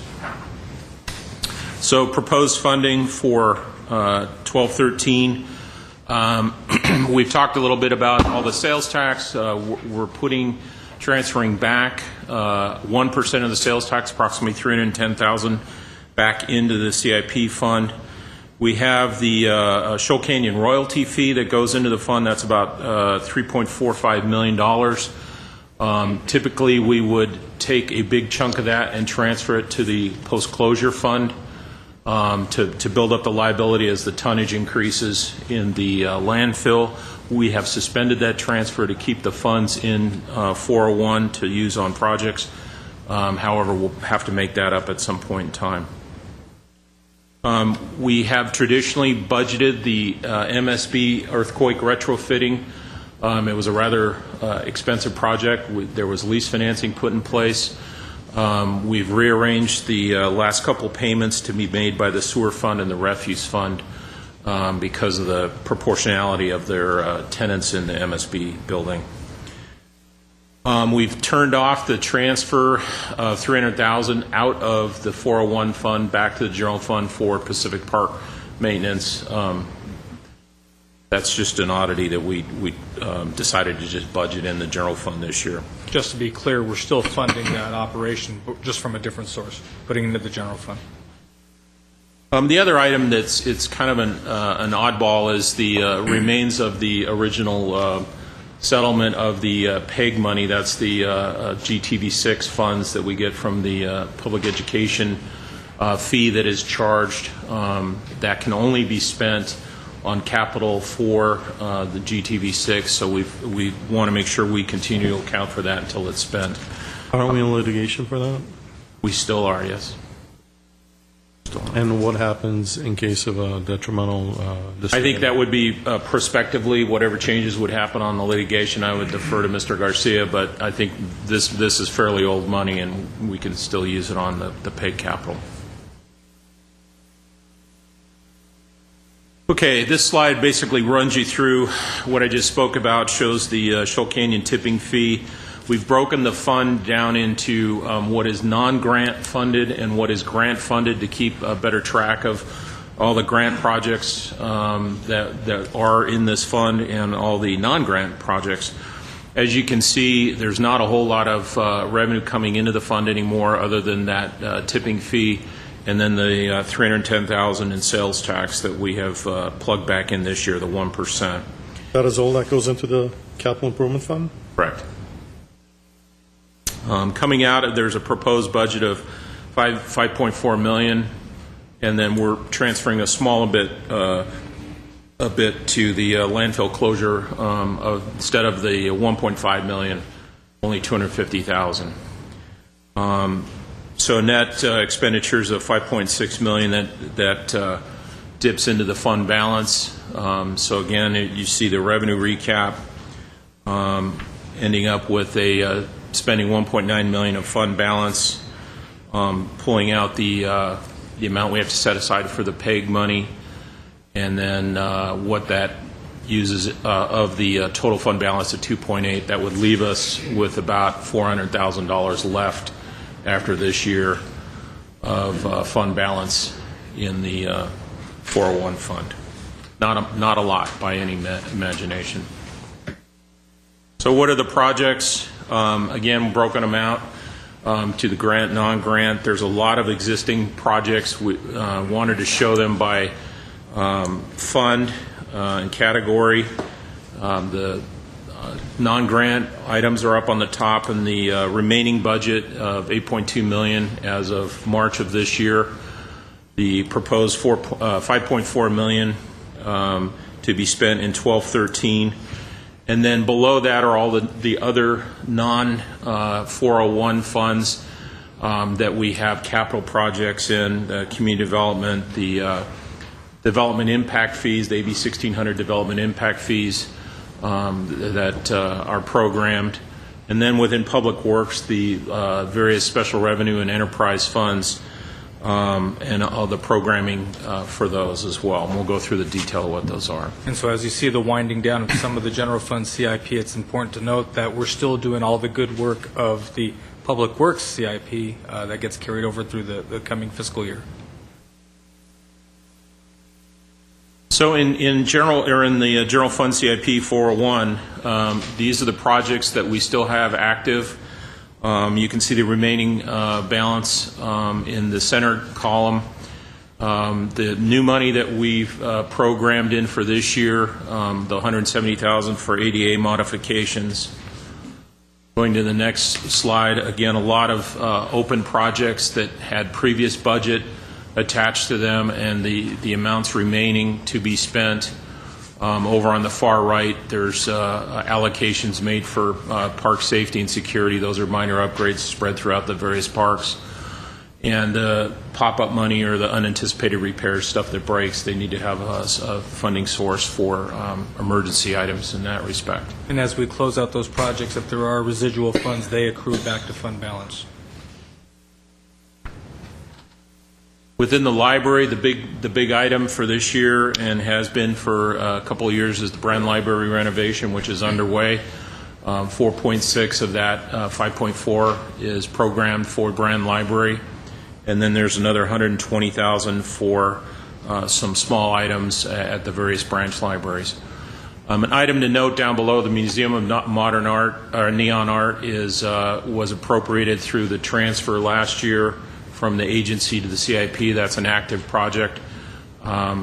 Phil could probably talk to it if that's an item that will still be an enforceable obligation. We hope it is, we think it is, but that's always subject to. What do you mean an enforceable obligation? A contract that the city or the agency had to be able to spend the money for that particular museum. Will that fall into the review process of successor agency and all of that? I believe so, but And just for the record, I'm opposed to the project, just for the record. And if we don't fund that project, does that money then go to the state, or it doesn't stay in our CIP, right? Correct. That money would go back to the state where we're intending to use tax increment. It goes back yes. to the state, you said? Well, it would go back to the property tax Right, fund right. and then Okay. be distributed. And to answer the first question, yes, I believe it is next week. A series of projects is coming forward for your review. For our review? Yes, sir. Yes, as a successor agency, and that will be one of them. And our decisions will be reviewed by the oversight board. That is correct. Phil, don't go anywhere. And I then think it's important to note, too, the central library renovation was to be funded by redevelopment money, and that similar funds would be subject to the similar as the MONA. This one is a little bit different in that we did not have a contract. The central library? The central library. We did not yet have a contract to do that. You had appropriated funds for the construction. We were going to use the 2010 tax increment bond funds. So that gets a total of the $5.4 million that we have programmed. Again, the majority of that's the Brand Library, and then the small projects spread throughout parks and the libraries gets us to the new money of $5.4 million for the non-grant items. And I believe we have the bid opening and award upcoming from Public Works later on this month, and the bids have been fairly aggressive. Looking at the 401 grant projects, I don't believe there's a whole lot of new ones. There isn't any new ones. And so those are the existing ones that we have received approval for grants. All existing projects, no new money coming in for this year. Again, continuation of the list of the various projects that have been grant funded. Moving outside of the 401 fund, going to CDBG, these are the existing projects in the center column again, and then the far right, the proposed projects for this upcoming year, $725,000 on Palmer Park. And that's pretty much it for 201. Within development impact fees, spoke a little bit about that a bit ago. Fund 405, there's a lot of different projects programmed, starting with the design studios and the batting cage.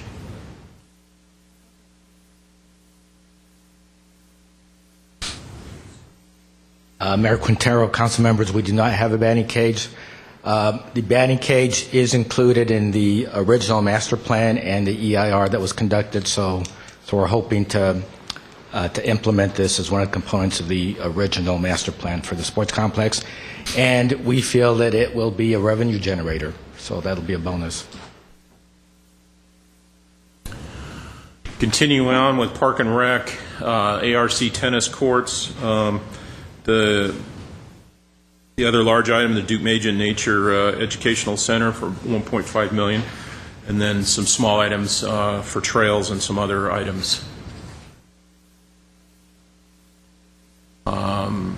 The only notable one, there's playground equipment, about $600,000. Then there's some other amounts, $150,000 for the Stingle Field Master Plan and the Verdugo Park Master Plan of $150,000.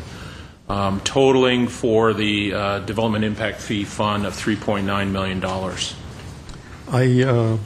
Is the Stengel Field $150,000? Is that sufficient? I understand there's some safety issues with the bleachers, and with the facilities over there are some safety issues, from what I understand.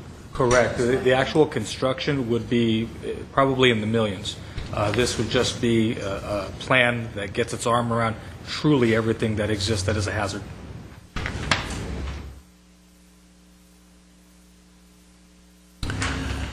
Moving on to Public Works, we have the special grant fund that's some traffic items.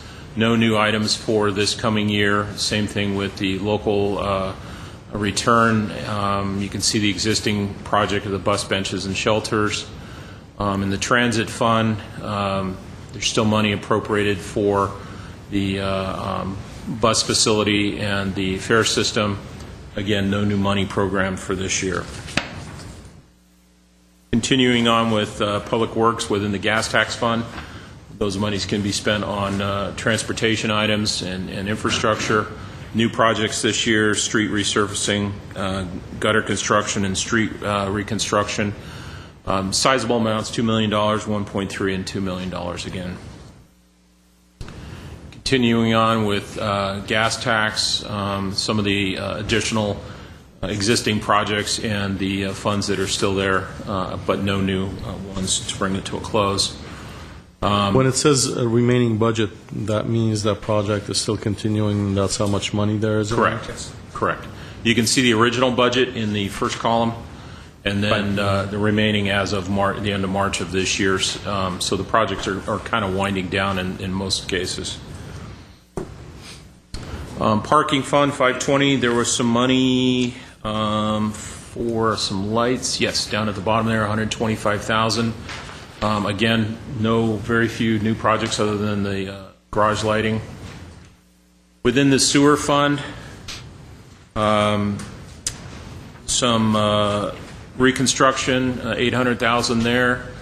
Some large ticket items down there for Hyperion and the water reclamation plant. Those are fairly typical ongoing large infrastructure within the sewer fund. Very plan intensive, very capital intensive activity. The other item of note in the sewer fund is the Circle 7 construction project and the wastewater capacity improvement of 3.4, and then the Glendale Avenue capital capacity improvement, which is 1.5 million. So within the sewer fund, there's almost $20 million in new projects for this coming year, on top of the existing $40 million that they have. So a lot of investment in the sewer area. This Circle 7 project, that's obviously within the Disney properties? Mr. Mayor, members of the council, that's correct. This is to upgrade the capacity in that particular area. There's several areas in there that are a little bit undersized. So as part of our wastewater master plan, we've identified We actually overall citywide are about 1%, which is very, very good in undersized sewers. This is one particular area, especially with the growth that's planned in that particular area. I guess my question is, since they're already receiving part of the redevelopment tax increment, why are we paying for it? Well, it is part. Now, you didn't negotiate the contract. I didn't negotiate that deal. I know we did talk about sewers at that time and capacity and those type of things, and there was some actual undersizing for area outside of the Disney development as well, including DreamWorks and some of the others, and our own power plant, for instance, in that particular area. So it wasn't all on the Disney development. The last Public Works Fund is refuse fund, and not a lot of, or not any activity for this upcoming year, but existing money for the expansion of the Shoal Canyon landfill, $672,000. All total for Public Works, existing money of about $70 million, and new money being programmed for 12-13 of $25.5 million. As you look at the summary, if you go to the next slide, for the CIP, for all of the non-utility departments, this is actually, from the practitioner of local government's perspective, actually very exciting, to the extent that public safety is one of our top operational priorities. Infrastructure maintenance is a top priority along with land use. And here at the tail end of this horrible recession, City of Glendale is still doing proposing to do $35 million worth of infrastructure work to maintain the community's infrastructure. That doesn't happen by accident. That happens by being aggressive and getting different grants, of carefully programming discretionary grant monies that come in through the various funding sources that we have, and adhering to a very focused, regimented, and disciplined program of infrastructure maintenance. I don't want to lose sight of the fact that as difficult as this round of study sessions has been, and we've been confronting what we call those brutal facts, there is good news, and there are bright spots that accrue back to all the good work that's been done previously. The CIP program is one of them. To the extent that we're slowing down, it's important to note that we're not stopping. We're not letting the inertia and rigor mortis kick in. We're staying active, and we're pushing projects through. But out of the $25 million, 15 is for wastewater. It's still infrastructure, things that has to be done. It's not streets, which they're both important in my opinion.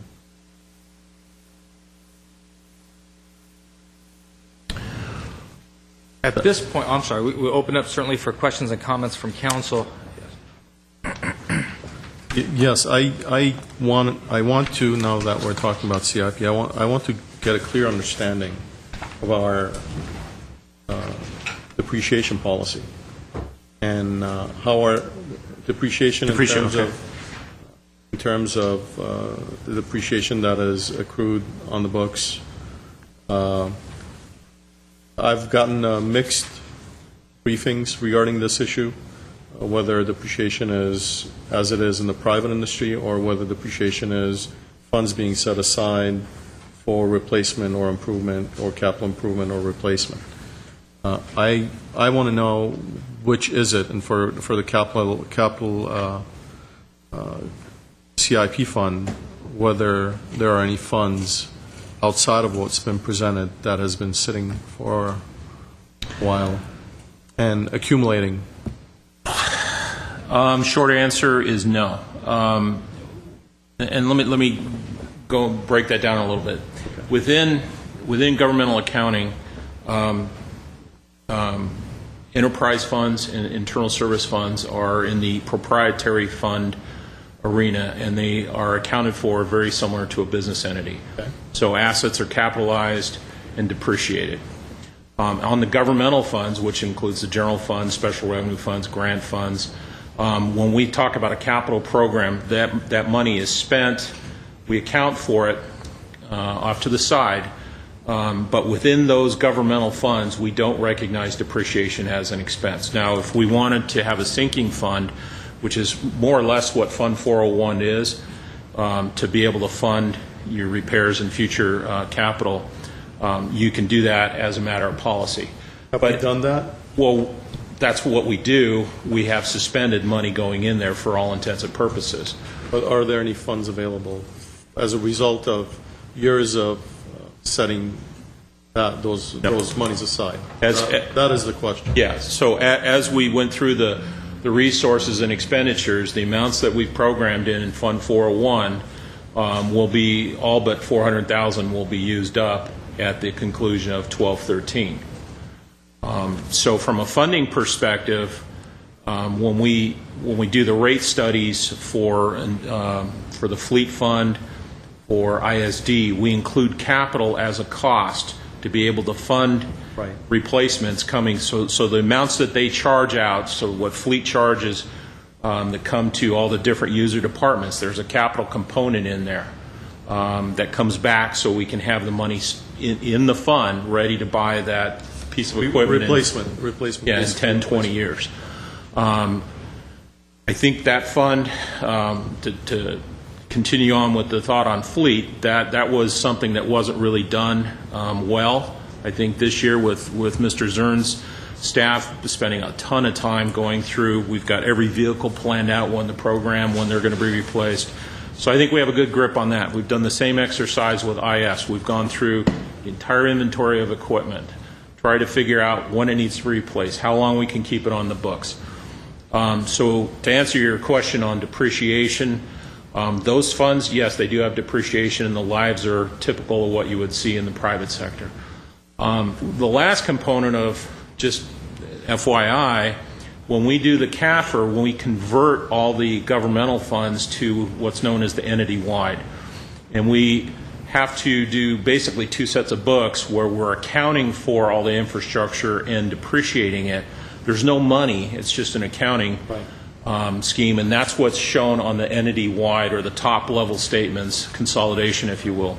I don't know if this is proper, but maybe we should rename anything that is called depreciation in our non-CAFR financials or budgets something other than depreciation, because it is confusing exactly what we're accounting for when we talk about depreciation. For the enterprise funds, I understand we can continue doing that, but for anything that is being accumulated for replacement, it should be called something else so that the council understands, and you don't have to, make this explanation every time we deal with this issue, because it is confusing.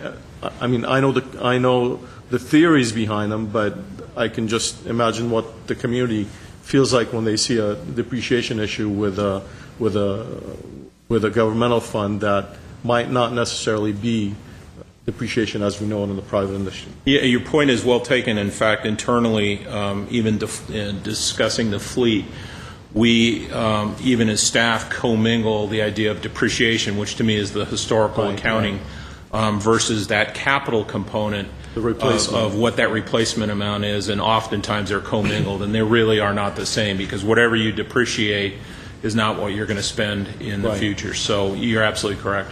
Well, why can't it be called a replacement fund? Well, that's what it is. That's what we're doing. Can relabel it.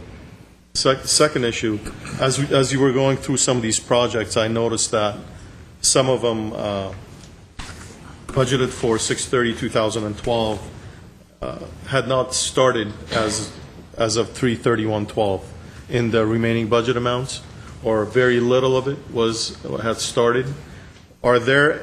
Are any of these projects necessary at this point, the ones that have not started, or some that have started and have stopped and might not be completed for another 2-3 years, or might not be restarted for a while?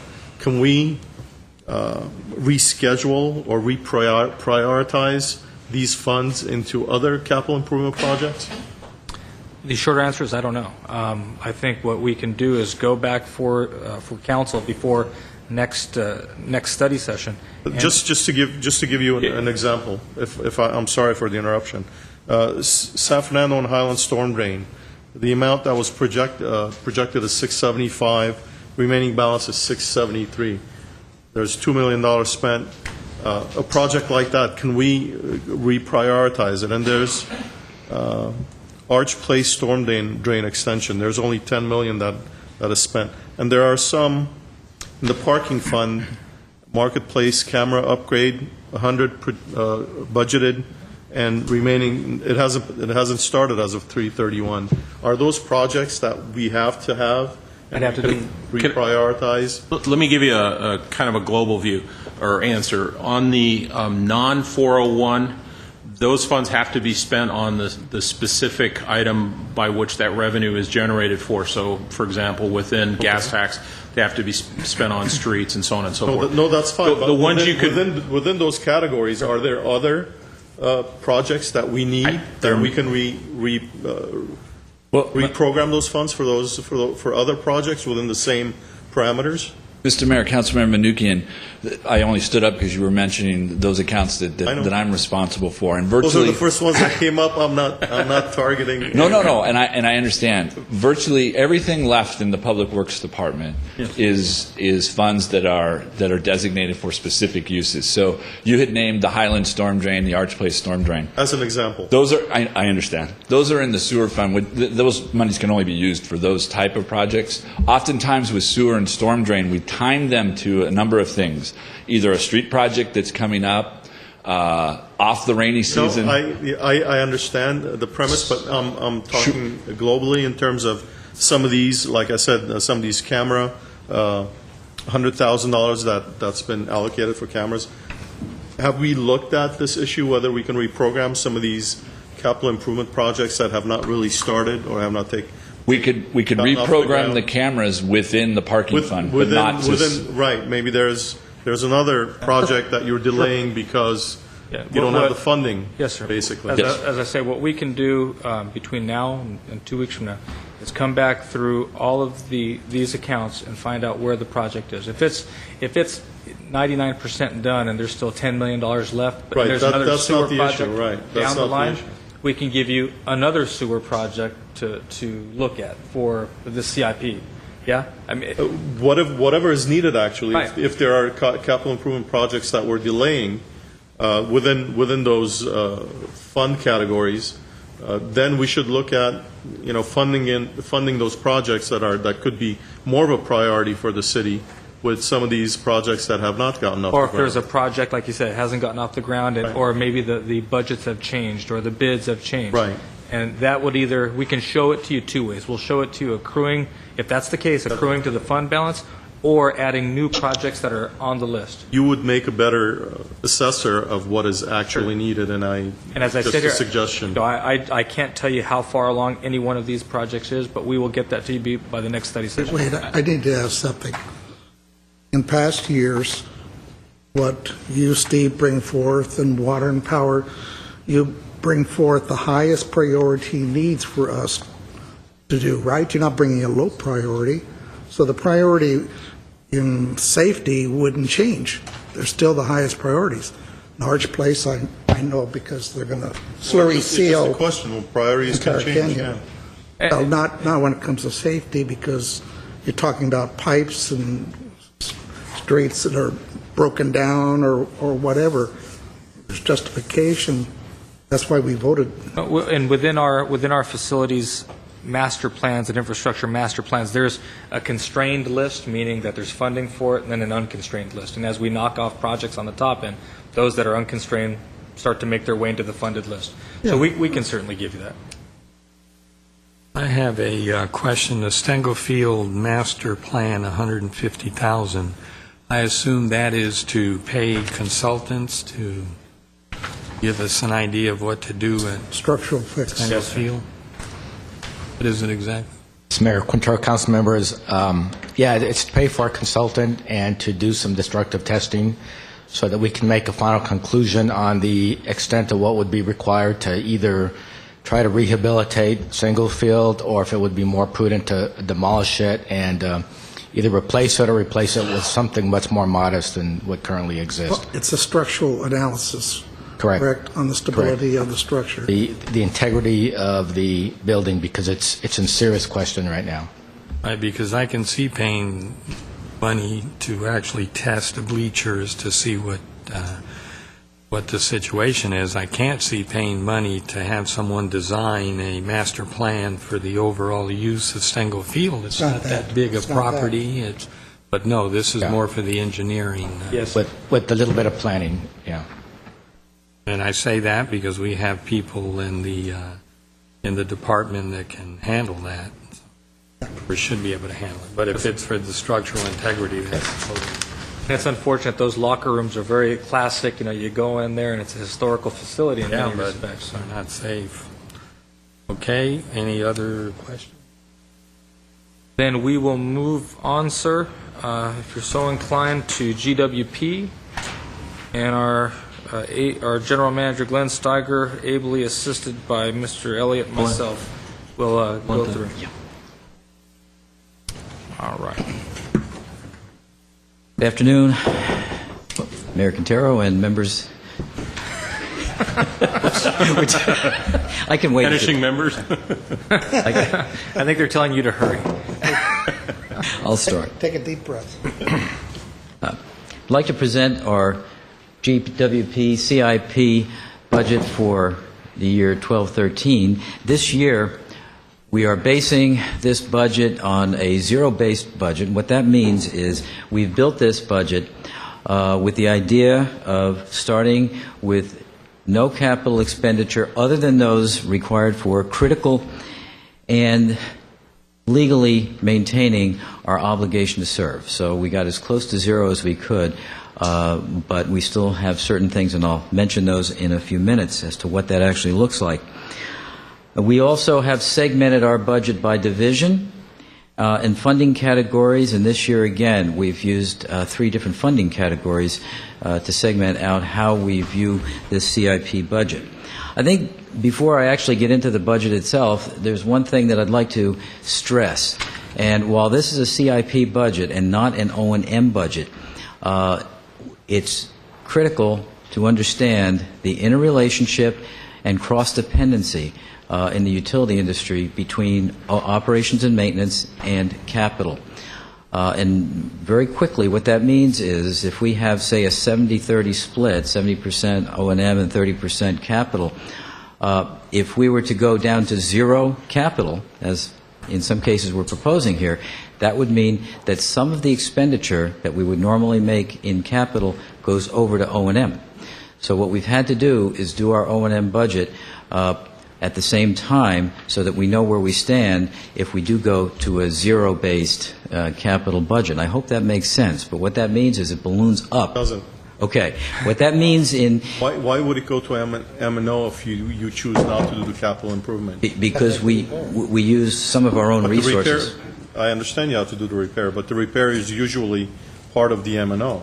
That's correct. Let's say we have 30%. So the M&O increases, is that what you're saying, if you don't do the capital improvement? Well, it increases plus the resources. Let's say we use 20 of our personnel to do capital work. Unless we literally just lay them off at the time that we don't, then they go over to O&M. Okay. So there's a very close interrelationship. The idea for us here is just as we're doing with the rest of the organization, to come to a point where we have a very clear understanding of how do we structurally balance all of our operations, including GWP, is the point of this particular exercise. And so as I've sat with the GWP management staff and said, get us to a point where we're zero. Presume no other rate increase. We have the water rate increase, but do not presume an electric rate increase. If we have to last, what does that do? Ideally, we don't ever want to stop investing in capital, but if we have to, certainly that's the council's prerogative. If we were not going to do any rate increases, what does that do to the overall organization? And as Glenn indicates, that's gotten us to this essentially a zero-based budget. We get to a point where we are operating the system, maintaining the system, but not reinvesting in the system. And that's the central theme of how we will hopefully get to a point where we reestablish GWP on a long-term sustainable financial footing. May I ask, is that similar to having a used car and you can't afford to get a new car, so you keep investing M&O into your used car? That's correct. Yeah, that's the condition I've got. 12-year-old car and I can't invest in a new car, so I spend M&O dollars keeping the old one running. Correct. Well, it's not, that analogy is not completely correct based on what you just said Not earlier. completely, no, but it's... In terms of human resources that Right. you were talking about. You were basically saying that if we don't have these 20 people who usually work in capital improvement, there's no capital improvement, they are reallocated to maintenance. Yes, for the way that we budgeted, that's correct. Right, so it's not Yes. necessarily the repairs of the infrastructure that is increasing the cost of M&O that you were talking about. It's too, well, that would be the... It's both of them. It's both of them. Right. That's correct, yes. Right, okay. So let me quickly go through the definition of critical. It meets our safety requirements, which are first and foremost, safety of the public and safety of our employees. It meets our regulatory mandates, of which we have myriad mandatory regulatory mandates, and maintains our ability to provide water, electricity, and naturally the billing for those things. Our legal obligation to serve is impacted by what we're calling the zero-based budget, and needs to recognize the fact that there is a legal obligation to serve. So as close as we can get to zero, we can't quite get to zero, and you'll see that in a couple of minutes. And then finally, Get close to zero for what? Capital? for capital, yeah. Because of some of these things here, as you'll see. So the way we're presenting our budget today essentially is through our four divisions: electric delivery, which is distribution; power supply, which generally is related to our power plant in terms of capital investment, a little bit on the contracting and trading, but very little. Water; and customer and support services. Customer and support services includes customer services, billing, public benefits, facilities, our piece of IT, environmental. The CIP classifications, and that's what we've done differently this year, as Mr. Ochoa has mentioned. We've actually classified it in three categories: critical and non-deferrable, which means those are the things that we absolutely have to do. So those are the things that keep us from getting to exact zero. Critical and deferrable. That means that while they're critical in terms of ultimately keeping the water running and the lights on, that we can defer them for now. But there is a finite amount of time that they can be deferred. And then finally, prudent utility practice and deferrable. And what that means is we can defer them for 3 to 5, maybe even longer years, but at some point, the transmission will wear out. That's basically what that means.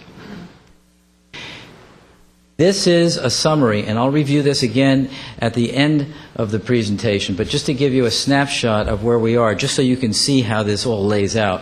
Essentially, if you look at the first column after our categories, we have customer reimbursed, non-deferrable. On the electric side, when we have new customers come in, and they pay us for service connections. So we have to budget for that. That's reimbursable. So essentially that's a net zero. Then every other one of those categories is what I just mentioned: critical, non-deferrable, critical, deferrable, and then prudent utility practice and deferrable. If you go all the way across, you'll see what the net total is if we were to do all of them. For example, on electric delivery, it would be $22 million, a little bit more than $22 million. Power supply be a little bit more than $9 million, and so on. We're going to go into detail momentarily, but I wanted to give you a snapshot of where we are and what that actually means, so you can see how it rolls up. So I'd like to ask Ramona Bueg to just go quickly through the electric delivery portion. And what we heard from council during the process, the water rate increase, was not to presuppose what the council's discretion was with respect to reinvestment in GWP. That you would hold a very close eye on all of the different expenditures, particularly the high-dollar capital expenditures. So again, our goal here is to ratchet it all down and then start over in a way that council believes to be prudent and sustainable. Good afternoon, Mayor Quintero, council members. I'm here to talk about the electric distribution or electric delivery system. As Mr. Steiger said, this first slide are the equipment, materials, and services that we need in order to provide new services or new connections to customers. So in order to do that, we need to purchase transformers, meters, And the primary and secondary services are the line extensions that we need to get to a customer point. Those are... I'm sorry, I didn't hear you. Line extensions? Line extensions, yes, sir. What does that mean, line extension? That means that, let's say, if we, for Americana, for example, in order to provide service to them, we have to extend our 12 kV line. Okay. And since they're the only ones benefiting from Understood. that. Okay. And the only one item here that's not related to customer services, this is a committed fund. We have a contract for our GIS. We didn't know where to put this, but this is one item that we can't defer because it's already committed in a contract. That's in the conversion of our engineering drawings to the GIS-based system. What we're calling critically deferred, as you may or may not be aware, in the Grand Station area, we're looking at rebuilding our Grandview substation. This is when we're expecting the GC3 phase of our major customer to come in line. And if they do come online, we will need this substation because that's about 30 megawatts of new load that we cannot support unless we build the substation. So basically the schedule for these first three line items is we're waiting for them to confirm that they will go ahead with the project. If they do, we may have to come back to you and say we do need to build this in order to keep their lights on. Okay. And what is the possibility that they will go ahead at this point? I think it's a good chance that they're going. They're done with the phase one of that phase. They built 2 new buildings, and including a parking lot. So we're waiting for their schedule to do that. That's an additional 6 megawatts load, additional revenue for us. And we can sustain that with the current system that we have. Moving on. Once again, then, so this capital outlay that the residents of Glendale are taking on, I mean, this will primarily benefit that district there where Disney has 138 acres, correct? That's partially true. What we're doing with this is not going to be dedicated to Disney.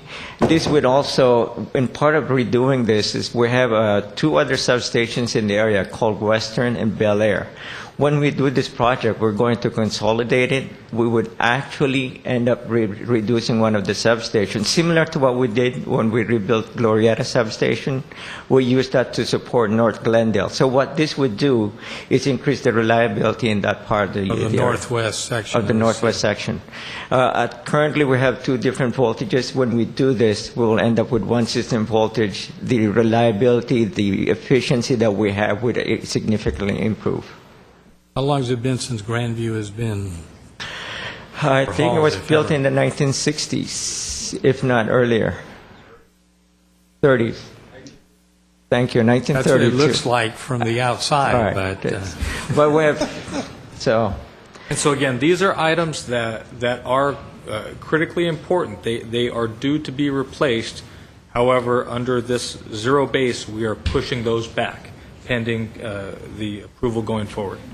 These are critical deferrable, basically. Well, they are being deferred, but You're recommending deferring these items, unless they build whatever. No, sir. What we're doing here is saying these are critical. Under in the theme of this budget, we are saying we will defer those if we cannot realize additional revenues into the electric utility. We'll have no other choice but to defer them. You're deferring them unless we vote for a rate increase. Thank you. That's what it comes down to. Okay.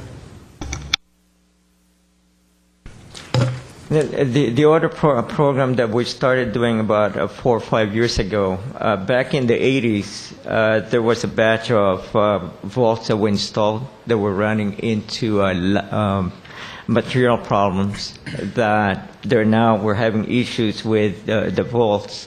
And so we started a program to replace 2 vaults a year. These are the big vaults that go underground, and that's the estimated cost for a year. What we're doing rather than replacing is we're doing repairs, and if we have to, we'll cover them with steel plates if we deem that they're unsafe. The feeder refusing, this has helped us significantly with our reliability by reducing the area of the outage affected when there's a problem. And a pole replacement, we have a very, very aggressive program to inspect poles and replace them. We will continue with the inspection, but we can't continue with the replacement unless we move forward. So, And then these are basically the funds that we try to build, and these are the unidentified things that may come up as time goes on that we didn't encounter. For example, recently we're dealing with the 2 hospital customers that we have. They had reliability issues, and we had to do some projects in order to help them out. This is what that's doing. And in addition to that, the 4 kV to 12 kV conversion is part of our long-term plan, again, to improve our efficiency and reliability. Any questions? And we certainly will regroup at the end of the presentation. All right. With that, let me turn it over to Steve Lintz.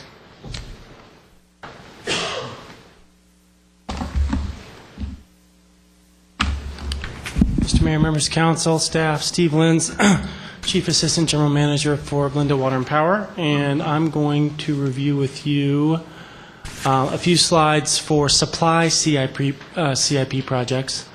The first category is critical non-deferred. This is a project that is some improvements on a DC line, direct current line that we have from Sylmar up to the Nevada-Oregon border. It's work being done by LADWP. It's mandated by reliability requirements, and we have a contractual obligation to pay those invoices as they come in. So this is something that cannot be deferred. The next slide has my critical projects that could be deferred, and we're walking a very thin line here. If you look at this slide, you'll see that these projects generally relate to Unit 4 and Unit 8 generators down at the plant. Unit 4 was built in 1959, and the Unit 8 generators were built in the 70s. Being able to defer these for a short period of time assumes that we do something in terms of modernizing the plant in the 2015 to 2017 timeframe. So these could be deferred for a short period, but at the same time, we are looking at an analysis of how to optimally repower the plant. And right now that includes looking at 3 scenarios. The first scenario is don't do anything till 2025, and in 2025, rebuild the entire plant except for Unit 9, which was built in 2003. The second scenario that we're modeling is that same option, but do it in the 2015 to 2017 timeframe. The third option that we're modeling is kind of a hybrid of that, which is do 8ABC in the 2015 to 2017 timeframe, and then phase 4 a few years later. Now, the brutal facts around these scenarios are that all of these options are in about the $150 million to $300 million range capital cost to build those units. On the benefits side, however, we would pick an option where the benefits are greater than those, whatever that cost is. So over the period of 20 to 30 years, you would save more than that capital cost in O&M savings and savings from having units that are much more efficient than the units that are there now. Do we have a gauge as to how much the savings would be?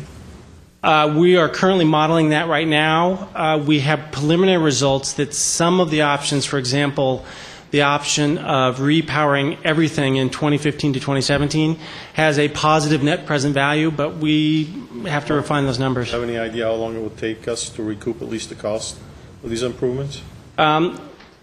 In a traditional financing, it would probably be around 8 to 10 years, but there are options available where we might be able to smooth out that cash flow so that there's minimal impact on rates from the start of the financing, and we're looking at that. Not the rates. How long would it take us?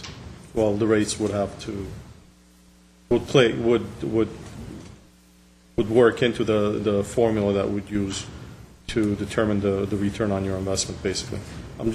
Basically, in a traditional calculation, it would be about 8 years. How long would it take us to save $300 million from the savings that would be generated from our more efficient units, basically? I don't have that number yet. Okay.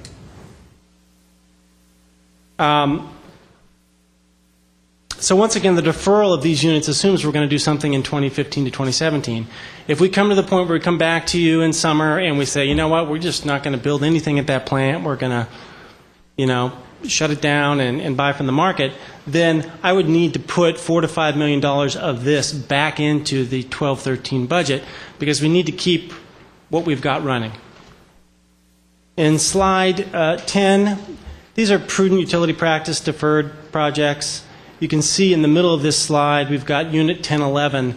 This would be design work for some potential new unit in that time frame, 2015 to 2017. Any questions? And again, keeping in mind that what we're doing here is presenting all of these different options that are out there so that when we come back in a couple of weeks and even in the presentation of an actual budget, it won't be hitting council cold. You'll have this information as a good framework and point of reference. But we will be giving you all of the detail that's incumbent on these different documents. Okay, now I'll turn it over to Ned Basson to talk to you about Smart Grid and AMI.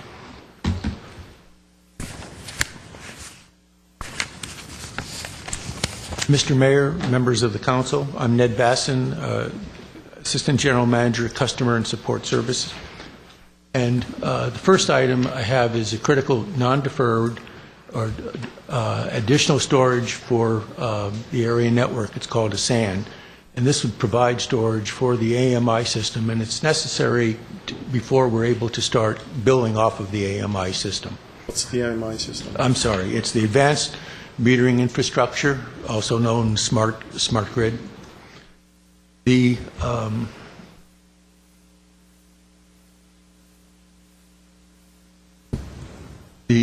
critical deferrable is identified as critical because to delay it or defer it would be very costly and disruptive. We have already purchased the software and the hardware for the energy service bus, identified as the ESB, and the distribution management system, outage management system. So that has been purchased. What the additional funding is for is to integrate it and put it and make it operable. The cybersecurity assessment and protections is part of the DOE requirements, and it is something we would want to do for data security and privacy. The temporary skilled labor is highly skilled temporary labor, which we brought on board in November of 2011. They have been helping us put together the system. To defer that work means that when we restart, it would probably take us 6 to 8 months to get quality people like them back and provide a further delay. I have a question. The ESB, you said you purchased the software already? Yes. What was that investment? It was $640,000. So we don't get the benefit of that investment unless we spend the other $500,000. Yes, that's correct. And how long would you recommend deferring if we were going to defer the project? Since it's on the list of deferred. Yeah, it's on the list. My preference would be not to defer it, but if we have to defer it, I'm assuming it would be the coming year. What we could run up against is that this is part of the Department of Energy funded grant, and if we defer too long, we may have a difficulty with the Department of Energy. They have indicated that they would be okay if we deferred some of it for a while, but right now we have a date, I believe, 2013 to finish the installation, in 2015 before the work basically meets the obligations of the grant, and they're willing to give us probably a year on that without too much trouble. So with all of these, and I guess it's really a point for all of the deferred projects that everyone's been presenting, it would be good to know the way that you describe it, the temporary skilled labor, whether deferring has an additional cost beyond what the cost of the project is. And that's something I haven't heard presented with these. But I think that for us to be able to, if we're going to be asked to make a decision about these on a case-by-case basis, and I'm not sure that we are being asked that, but if we are, we're going to need to know what the additional costs are for deferring each project. But just as a comment, I don't like the idea of deferring a project that we've already heavily invested in. Just as a general principle, to me that seems it seems wasteful. And that is essentially... I agree. I mean, I think it's counterproductive. We went down this road, and I think we have to follow through to get the maximum savings and cost efficiencies and everything else, ease of operation.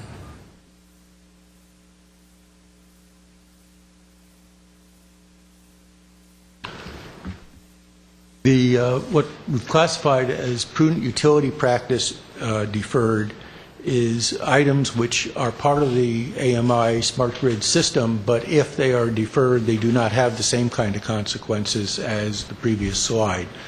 The data warehouse, also sometimes referred to as business intelligence, is a very strong analytical tool. It's software that would allow us to take data and turn it into information. We've issued an RFP on that. We've received proposals. We're in the process of evaluating proposals, but we have not made a big expenditure and we have not made a commitment on that. The distribution automation field equipment is to try to be able to put in the field equipment that would make use of the distribution management system in a portion of our system. And again, the cybersecurity would be a DOE requirement if we move forward with that. The temporary skilled labor, again, there's a delay if you have to bring the people back, but they're not as enmeshed in this as they are in the previous slide I had shown you.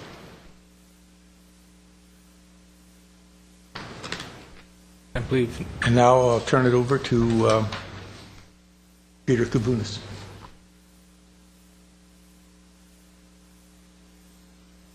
Good afternoon, Mayor Quintero, members of the council. I'm Peter Kavunas, Assistant General Manager for Water with GWP. I'm here to give you an overview of the capital program for water. As you know, for water, you have approved rates for the next 3 years, including the current fiscal year that we're in. We are presenting to you capital projects, starting with the next slide. Let's see, do I control that? Yes. Thank you. Capital projects that would continue, that would stay on the CIP budget for the upcoming 12-13 fiscal year, and these projects would go on even without issuing a bond. Other projects that are shown in the following slides could be accomplished if we had a bond. In terms of the critical non-deferred, we're looking at a total CIP for 12-13 of about $3.3 million. The key dollars in here are in two projects. One is the Phase 3 chromium-6 treatment. This is the research that Glendale is conducting on effective ways of removing chromium-6 from potable water supplies. Is that all? Sorry, is that all our share?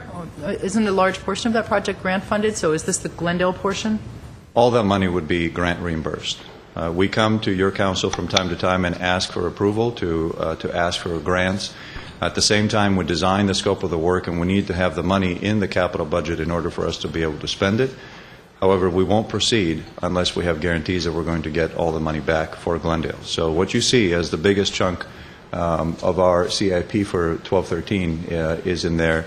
That money would be reimbursed from grants. Our research would be almost wrapped up by the end of fiscal year 12-13. There'll be a little bit of leftover work wrapping up, writing reports in the beginning of the following fiscal year. It'll all be completed by the end of calendar 2013. Anything be implemented if it's completed? I think what we'll have at that time, Councilman Manukian, is we'll be very close to the state issuing some guidance on their regulations that will apply. In the meantime, of course, Glendale continues to benefit from the demonstration of technologies, and we continue to have very low chrome in our water supplies. The second largest project that you see, and essentially those two would account for almost all the capital dollars, is Adams Hill water main replacement. This represents the first of 2 years of a capital project that would improve old water mains in the Adams Hill area and would actually add water mains and fire hydrants where there are none. The infrastructure there, as you've heard in prior presentations, is old and in dire need. This is our highest criticality project in our CIP, and we felt needed to continue. What you don't see in here is money in support of some of the public works projects that would be street resurfacing. every public works project for street resurfacing requires expense on behalf of GWP. That is capital expenses that we don't have in the critical non-deferred. In the critical deferred, you see approximately $4 million worth of projects. Again, a lot of these projects have been discussed in the last couple of months when discussing the new rate design and the revenue increase for the water department. Biggest in there and highest criticality is the SCADA. SCADA was a project that we had began. We had completed the design. We had completed phase 1 of the construction, and we stopped. When we started phase 2, we realized the financial condition of the water department was such that we considered it better to stop the implementation of phase 2. So the item has been deferred until we have the financial ability to implement it. Are we getting any benefit from the phase 1 part, or does nothing go online until the whole project's complete? At this point in time, we would start getting benefit if we spent approximately $200,000 more in purchasing software that has an interesting name. It's called Wonderware. But we have held off bringing that item to you. And so we have a bit of a stranded investment, but felt strong enough that we needed to get our financial house in order before we can bring that to you. We're managing with the old system, not anywhere near as well as we'd like. Yes. Question.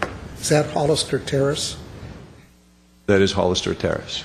We name our projects. It doesn't affect all the street. Pretty sure it was. Okay, so we're going to slurry seal Hollister. We're going to award the contract. Then you're going to have to go in. The water mains, are you tearing up the invert again? Having to, or water main? I don't know if you're going below ground or is it just above? We work very closely with Public Works. We have routine meetings to review and compare their capital projects with our capital projects so we don't have to go in and tear a street that they've just repaved. But typically a water main, does it require trenching? It would require trenching. So if we are to do that project, it would be either ahead of Public Works or well after a moratorium has elapsed.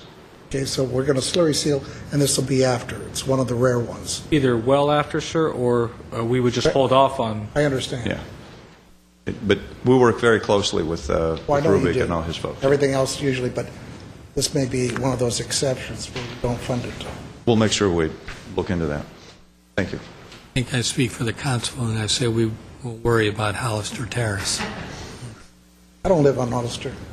You're close enough. That's right.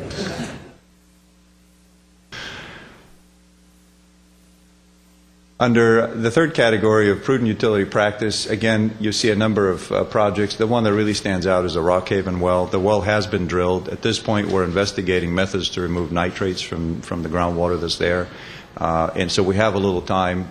We believe that project would pay dividends for the city, would have a return on investment in approximately 10 to 11 years, especially in light of the prices of Metropolitan Water District water that seem to be going up.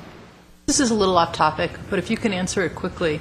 So is the amount of water that you think you have available under Rockhaven, is that going to come at some point to justify that investment? Absolutely.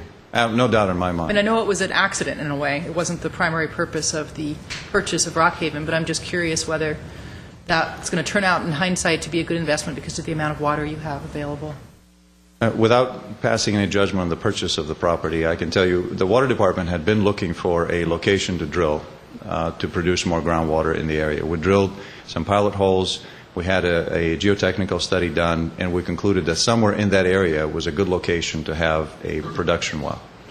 The lot that the well is drilled in is not part of the historic property, and it seemed like a great opportunity to drill the well. A well will easily have a lifetime of 50 to 60 years. We believe that we'll recoup the money in savings for avoided met purchases and avoided electricity costs because the water is produced higher in the system in about 10 to 11 years. And the remaining 50-plus years of life of the well will be all gravy for the city. Thank you. And that concludes my presentation. I think I'll turn it back to Mr. Bassin for information technology capital expenses. Thank you.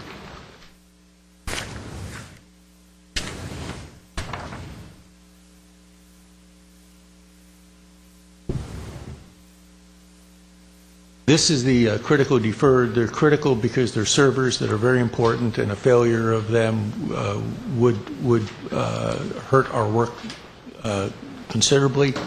But our practice is to replace servers long before they reach the critical outages. This we could defer a year. We would not expect a critical failure. There may be some small failures, but they're manageable. Isn't information technology going through IS? Information technology is, we work closely with IS, but these happen to be servers that we pay for. GWP does have a portion of its own section of IS, separate and apart from the rest of the city. Yes, and but it still comes back to council. It's what? I'm sorry? You still have while fleet has been combined, there is enough volume of work on the IS front to justify and warrant that a portion of the IS function resides inside of GWP, which is what you're saying with Mr. Basson here. The prudent utility practice, these can be deferred. Their purpose is really for customer service or for some efficiency. Specifically, the IVR, integrated voice responder, it would be to tie to the outage management system so that a customer call coming in would be transferred right away to the outage management system, and then it would call the customer back with status reports as the outage progresses or process on the outage. The replacement of the e-care system, our e-care system is 2002. There have been a lot of changes since then, and again, the main reason for the change here would be to be able to display interval meter data and also provide analytic capability for customers to do what if scenarios on their bills. Under facilities, we have critical deferred. The UOC has an emergency generator. I'm sorry, excuse me. Going back to the other slide, the energy theft software, yes, et cetera.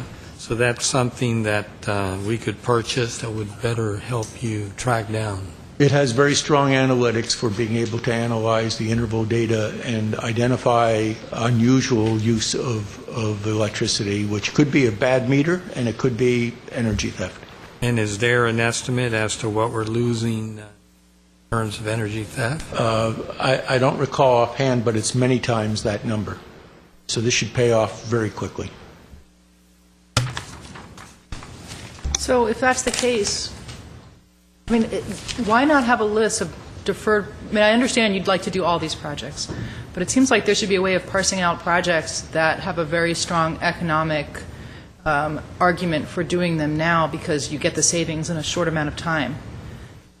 And truly, that is that question rests with me and with Mr. Elliott in particular, because of the cash position of GWP. We have told them stop. Let us come to understand everything that is going out in terms of expense, because our revenues, we did just increase the water rate, but we do know that we need an electric rate increase, and the cash position has been depleted over the last several years because the economy has gone down, so we've had less revenue coming in just by the drop of electricity use, plus the need for a rate increase overall. And so we have a situation where we've taken a great deal of cash, converted it into asset, and have progressed along this line. What we wanted to do for council at this point is basically just call a timeout. Allow council to look at everything that we're spending and decide for yourself. With recommendations, surely we are happy to provide about what we want to spend and what we feel is justified by economics, but want to give council the opportunity to weigh in and say this should be, this shouldn't be, based on what these recommendations are. Okay, well, I have no intention at the end of this of going through project by project on these very technical projects. But I can just say now that I think that taking a time out and presenting this is great, but I don't think that we should hold back projects that have a clear and short-term economic payback beyond their costs. I hope that you're not looking to us to say yes on the energy theft, but no on the teleworks. I would hope that you could, with that general direction, and I don't know if council would agree with that at the end of the day, but that they could then make those determinations. I agree with you. but we want to make sure that we kind of give you the full disclosure as to where the utility is right now, and come back to you with an actual budget that says this is what we recommend in, this is what we recommend out. The categories that the staff has provided here don't really speak to whether or not the ROI on the investment is good or bad. The classification of these investments is, can it be deferred, can it not be deferred? Just so we all have the say. It's a level playing field for the understanding about the condition of GWP. Okay, I guess I just still am confused about what we're doing here, because I understand getting an overview, which is great, but when I see deferred, I'm assuming you're saying we're deferring this for some amount of time, which to me is different than just saying we're taking a pause and we're going to present this and then we're going to pick up again on some of these projects. To me, deferring a project that has a clear and immediate economic payback, I don't understand why that would be on the deferred list. Again, am I missing something? Let me ask a different question. Every department in the city is going to make a presentation? Not necessarily, sir. I mean, GWP is somewhat unique as a utility within the organization. So we're not going to see a similar presentation from other departments? No, that is not my expectation based on what you went through last year during your budget process. Okay, so how will we get to reach the 15 million deficit? This plays a part in that. No, it does not. The 15 million is general that's fund. right. So this is outside of that. The financial viability of GWP is outside of the general fund, our largest focus in terms of making sure we have structural balance. And because at this point our expenditures exceed what our revenues are, my admittedly simplistic view of this is just to stop, let's reassess where we are, let council know precisely where we are, and then decide what we want to move forward on. If we do the critical non-deferred, we just bought into that as a whole unit, would that take care of the water and power? Or do we have to start analyzing it deeper as... We would cross-reference effectively by showing you what absolutely cannot be deferred because somebody else is paying the freight. Cross-reference that with things that we can make a good argument to you that are a good return on investment type of project. We will have that for you. But by the same token, as a matter of just utility practice, and I think that might be all of Ned's. Do you have any more slides left, Ned? I do. I have. Well, let me just, I'll punctuate this point. Skipping ahead to slide 109, and you saw it earlier in the presentation, everything that is critical deferred has to go. Is what we would like to see going forward if we were to receive a rate increase and allowed to borrow or bond to do those projects. So critical non-deferred has to go. It has to go. We have very little, if any, discretion. Okay, so it's the critical deferred and even some of we the can prudent, play with. Even some of the prudent practice items. If those are the two categories we can dip into. Yeah, those are the items that if they make good sense, let's throw them in. Those are the things that seem to make sense. But I need council to be keenly aware of what it is that we're facing. If I can add, part of the exercise that the utility went through this year was based upon the issue we had with water, where we had appropriation for capital projects built into the budget last year, assuming a bond issue, assuming a rate increase. We went ahead and spent on those projects, depleted the cash, we're negative in cash. So what we've tried to attempt to do is break these things out is stuff we absolutely have to do with the resources we have, and then defer and label those other ones critical non-deferred, critical deferred, and living within our means, assuming no rate increase, no appropriation based on a bond issue. What the plan is on all these dollars is really speaks to the fact that the utility needs a rate increase, and with that rate increase to issue a bond to be able to afford to put these critical pieces into the infrastructure. Absent that, we can afford very little in capital with the given rates and revenues that we generate. You can afford the critical non-deferred. Correct. then there's a limited cash value left. Correct. To bring in critical, deferred, and the prudent. And whereas the water fund was in worse condition at this point because of the rate increase, the water fund will heal over time. The electric fund at this point is the area of focus. Well, I appreciate the presentation. That is, it's good to know what are critical. The rest of the presentation, I think, and some of the items, as my colleagues have mentioned, that could generate additional revenue certainly can be brought back and looked at any point in time, not necessarily during the budget process.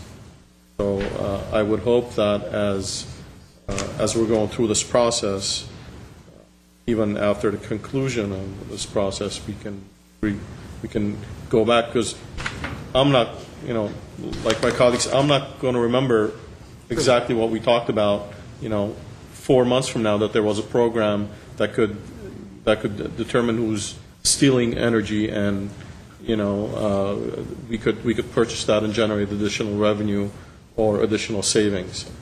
I would rely on you in bringing things such as that back to be addressed by the council as a whole. So certainly, sir. And this is certainly a good presentation. And our goal is to wade very slowly into this because it is a lot of information. We wouldn't ask you to make a decision on these items today, certainly. We have, I think, a couple more for Ned, and then we'll wrap this up and take any questions that council might have. These are identified as critical, but deferrable, because I don't need to do them in the next year. The EOC roof, we can continue patching it and repairing the air conditioning when it fails. It's just that you do not want to have the Energy Control Center with a leaky roof during the middle of a storm when you're trying to handle outages. These are prudent utility practices. These are the kinds of things we would normally recommend all the time to do to just take care of our normal work, and the list continues. I'll just point out one of them there, and it's kind of a fourth one down, GWP UOC fleet renovations. And this is at the UOC. Fleet has a service area there. Right now, they're not capable of operating or handling liquefied natural gas vehicles, because it can't handle liquefied natural gas in the facility. We'd also like to do some seismic and sprinkler modifications to the facility. What facility was this? This is the fleet building at the Utility Operations Center, and they work primarily on GWP vehicles. Where is that located? Pardon? Where is that located? It's just north of the power plant. It's part of that large property. That's all I had. Okay, I'd like to summarize, and I think this is probably the meat of the entire presentation. As Mr. Ochoa mentioned, we're focused more on the electric side of the business for the reason that we've discussed, and that's because we took care of the operations and maintenance side of the water business earlier this year. So I think it's important to again make that connection between O&M and capital, and that's why I kicked this discussion off by making that connection, because there is a critical connection here. Because we've assumed a close to zero capital investment, what that has done is that has kicked up the O&M budget on the electric side. It has disproportionately pushed it up, but still, the bottom line is that what we see for 12-13 and O&M on electric, remember, includes not only the distribution, but power supply and much of the smart grid. So that's all of that. Would leave us with about an $11 million gap for year 12-13. In other words, we'd be in the negative of about $11 million on the O&M side. A couple of reasons for that. I think it's important to note the reasons. The fact that we've pushed capital together is just a small piece of that.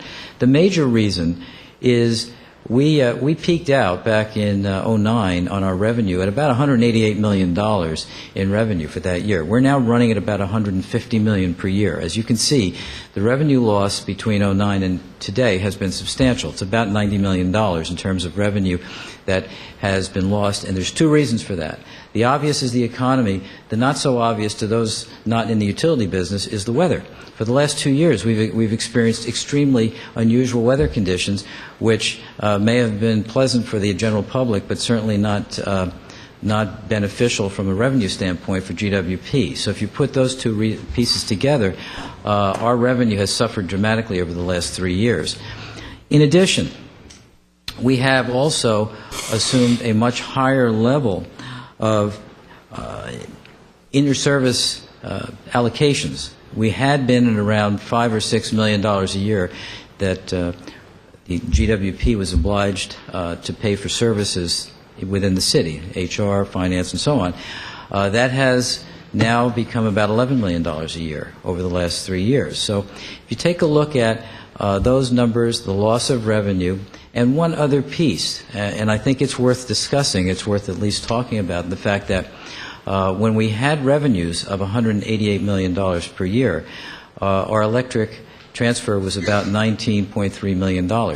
We fixed that $19.3 million at that time, and our revenues have dropped.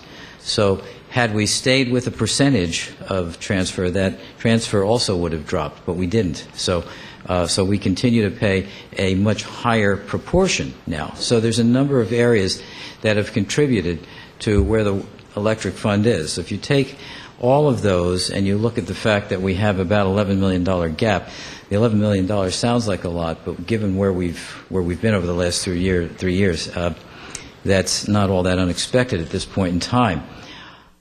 So in order for us to eliminate the gap, and that's the thing that we need to look at, there's a number of things that we would need to do. If we did nothing, if we did no rate increase, did not do any capital other than the critical capital that we discussed, we would eliminate all of our vacant positions, which essentially is where we are now. We would also have to eliminate about an additional 85 positions within GWP that are related specifically to the electric division, and that continues to maintain the close to zero-based capital budget. Just to mention on the water side is in much better condition now that we've done the council-approved rate plan. So from an O&M standpoint, we are relatively balanced. We have a plan that gets us back up to where we need to be from a cash standpoint in 5 years. But again, we're showing a more or less zero-based budget there too. So that also skews that O&M budget. If we come back into a more reasonable capital budget, that would also give some leeway into the O&M portion of water. Just to give you a sense as to where we are cash-wise, this puts us close to where we are now. We're probably a little less than that, but say around $50 million total for GWP, where electric is at about $72 million, but water owes electric, so to speak, so they're in the negative. So that's our cash position as of right now. This is the summary. If you were to fill in that white blank in the corner, that's about $52 million. So if we did every capital project that you've seen today, which is what we think we should do for prudent utility practice and to maintain the legal right to serve, it would be about $52 million. We're not saying we have to do all of that, but that would be the total. So what are the options? What we've done is we've put together options, and as you've mentioned, we're not looking for an answer today, but we want to lay this out so you have an understanding as to where we are. The first option is no electric rate increase, which would mean exactly what I just said in terms of layoffs and so on, and no bonding. That would put us in a severely restricted standpoint in terms of our ability to serve. It would barely allow us to serve, but we could do that. Option B would be an electric rate increase of roughly 6.5%, but with no bond. Or, within that same option, we could potentially do a multi-year electric rate increase of something less than 6.5 per year. We haven't figured that out. We don't know what that looks like. We think it's a lot better to have a single rate increase and move on, but then again with no bond. And option C would be to do a rate increase of 6.5% and then bond both electric and water. or again, multiple-year electric rate increase with the bonding. Our recommendation... I'm sorry, just by multiple year, you're talking, we've discussed a smaller upfront to kind of ride out the rest of the economy, much like what the council agreed to as part of the water structure. So our recommendation, something to consider, strongly consider, we hope, would be on the electric side, which is where more work has to be done right now, is to balance our O&M budget with a 6.5 nominal rate increase, rate redesign. We're looking at a rate redesign anyway to go along with our smart metering system, and it won't be nearly as complex as the water rate redesign was, but it'll have a lot more optionality built into it. So we're looking at that. Still a reduction in workforce, which we think we need to do anyway, and we think, as with the rest of the city, we believe it's time to restructure GWP. We've got our own thoughts as to how that would be. We'll come to you in the future to determine what that looks like. Restore the capital budget of about $26 million. If you take the critical deferreds and you add them all up, it's about a $26 million budget, and that still doesn't take into consideration the prudent utility practice pieces of it. And then issue bonds for $60 million, which would pay essentially for our capital program for the next 3 years plus, and put us back. That would do essentially what the water plan was proposed to do, to get us back on solid footing over the course of the next 3 to 4 years, to the point where we would be, to a point, paying as you go, some bonding. We believe strongly that the utilities in general do bonding every so often, just as you would if you did a addition to your house or a mortgage on your house, because customers in the future should also be paying for the improvements that we put in. So that's on the electric side. That's our recommendation. We feel strongly that that's what we need to put electric on solid footing. On the water side, we're in better shape, as we mentioned. Continue with a balanced budget, restore the capital budget to about $11 million, and then issue a bond issuance for about $35 million. So that's our recommendation. We'll be back to you to discuss that more in depth, but I wanted to round that out. Questions? Mr. Weaver. Still trying to get a handle around everything. It says 21 vacant positions. Now, all the vacancies that were eliminated were in the general fund category? In the previous discussion, yes. Okay, and there's 20 vacant positions in water and power? Yes. Are there any vacancies in any other areas that we have not covered? Yes. Okay, we'll be hearing about those vacancies. So if they all went out, there'd be some savings, right?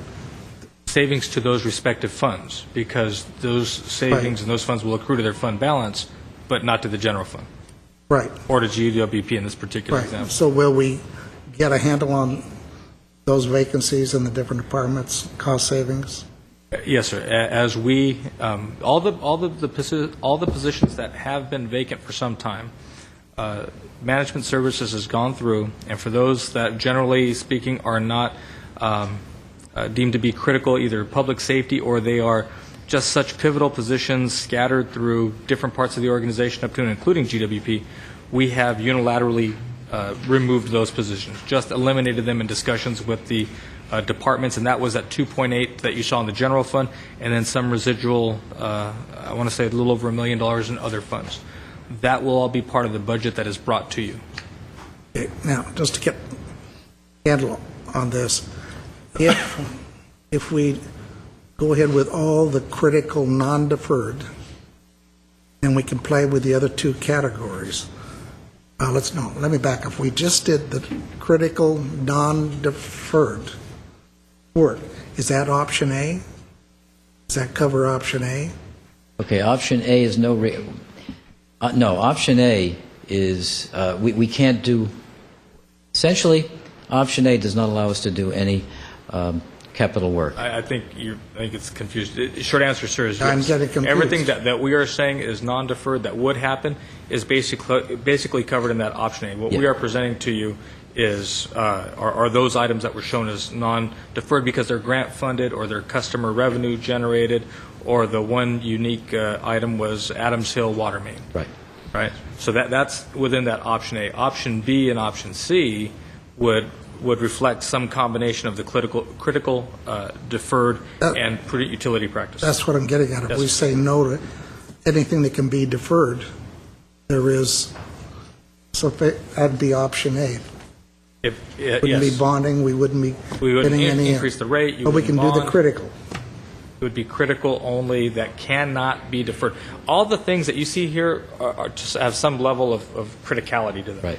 The critical deferred are indeed critical. That's why I shy away from saying they're deferrable, I suppose. But the idea here is that we don't want to, but we have to be prudent fiscally. But we know we want to see where there's some savings down the line, certain categories. And for instance, I asked about Hollister. They're going to go out and slurry seal the street where they're going to do the water main. So we might choose to put that up in, knowing what's going to be happening out there. Looking those at are the kind of moves sure. we'll make. We'll look at those one-offs. We'll look at those the value-added types of things that will generate revenue, that are good investments that we can identify. But those are going to be a small handful of dollars, except for the major redo of the power plant, of course. But those will be relatively small amounts of dollars compared to what you see under critical deferred, that $27 million.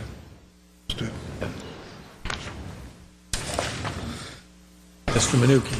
Yes, couple of issues regarding the GWP. First issue is you said our revenues were 188 million and have decreased to 150. Correct. Have we done anything in terms of the organization to expand or contract the organization to reflect the revenue losses that we have suffered over the past few years, or Yeah. we're maintaining the same organization and expecting to raise the fees? No. In fact, that's why we've kept our vacancies as they are.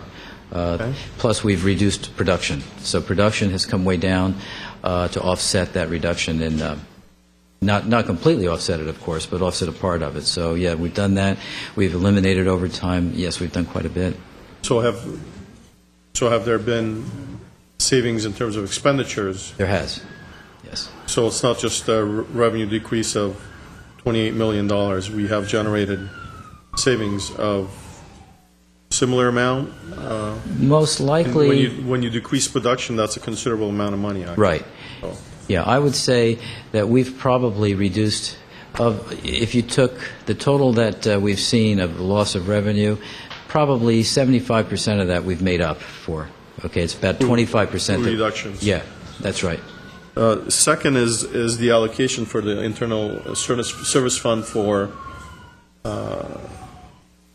IS, Information Technologies, actually. When you allocate the IS costs to other departments, do you take the part that is allocated to GWP out of the overall expenditures for IS, or you allocate the GWP part as well? Because you said it's a separate, because they have so much that deals with information technology. Why would you allocate, or do you allocate the GWP part to all the other departments as well? The short answer, Mr. Mayor, Councilman Mnuchin, it's both. There are projects that are solely GWP, the GWP funds. There's other ones that are more global IS that can be leveraged into the entire city. So those portions that are attributable to GWP are then billed back to them. They're funded through the ISF. My question was more specific because earlier you said that because GWP has such a great need for information technology, they have a more or less sub-department, let's say, within the GWP that addresses their specific needs only. My question is whether the expenditures for that sub-department are also allocated to the other departments as part of the cost allocation plan. Those specific, no. Okay. But there are other costs that are right, that I charged understand. back, yes. But it's the specific that I was questioning about. Okay, thank you. Any other comments or questions?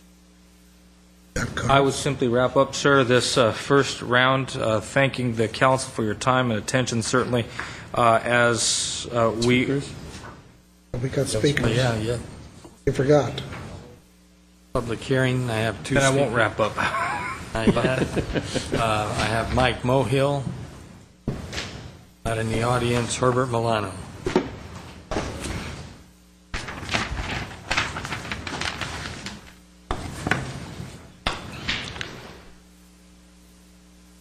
Mayor Quintero, members of the City Council and City staff, my name is Herbert Milano.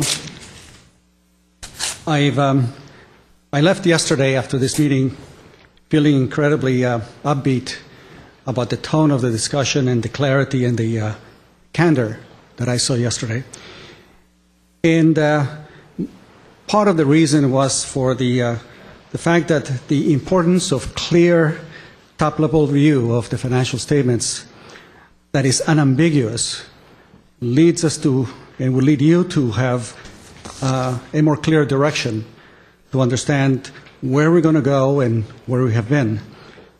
But I believe that understanding where we have been or where we come from, what led to this problem, is as important as going forward, because you need to address the issues of salaries, pensions, and benefits that have added significantly to the burden and the shortfall that you have. I don't think there is much ambiguity with regard to that. We recognize that because of the economic downturn, that there has been a significantly negative impact on the city's additional sources of funds. But it's only part of the problem. And I can challenge you on this. If you were to take the salaries and the pensions as they were back in 2001, and if you were to make the adjustment for inflation, the CPI, 27% increase since 2001, according to the Bureau of Labor Statistics, where would we be with regard to those salaries and pensions without the changes that you made? Now, we know that the pension system the total obligation went from under $600 million to now over $1.3 billion. That has to be fulfilled one way or the other. It may be a future obligation, but it translates into annual payments that went from $8 million a year to $24 million a year. And even though CalPERS understated it and basically stretched it out, it's a manipulated change. So that's an additional $16 million right there, right off the top, just on the pension system alone, on annual payments. Not considering the salary increases and the step increases and every other way in which we have increased the benefits to the city employee and managers. But let me give you an example of what that means with regard to that pension increase. Steve Howard, who worked for the fire department, retired a couple of years ago, made in retirement $177 million. Bob McFall, $161,000. Earl Nicolaisen, $189,000. Randy Adams, of which we are partially responsible for, $265,000 a year in retirement, and there were 91 Glendale retirees making over $100,000. And I ask the following question: what is a reasonable pension for anyone who's earning six figures? Could they not hold some of that burden and invest it themselves in a 401k or something similar to that? But what we find now is that we're having to postpone and delay absolutely critical capital infrastructure that the city needs. These are not just minor amounts. These are $200 million with regard to the water utility, $300 million with regard to the electrical utility. That's $500 million alone. And in the meantime, we had to transfer that money in order to make up the shortfall in the general fund. All of the money that goes to pay for the pensions and to pay for the benefits, here's a 506% increase in medical insurance. 500%. You know, we can say, look, the employees are paying their share, but that money, no matter how you look at it, comes from the taxpayer. We give it to them, and they in turn pay some of it.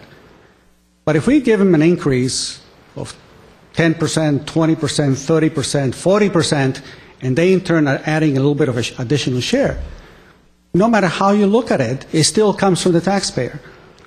And that is really the source of the significant shortfall.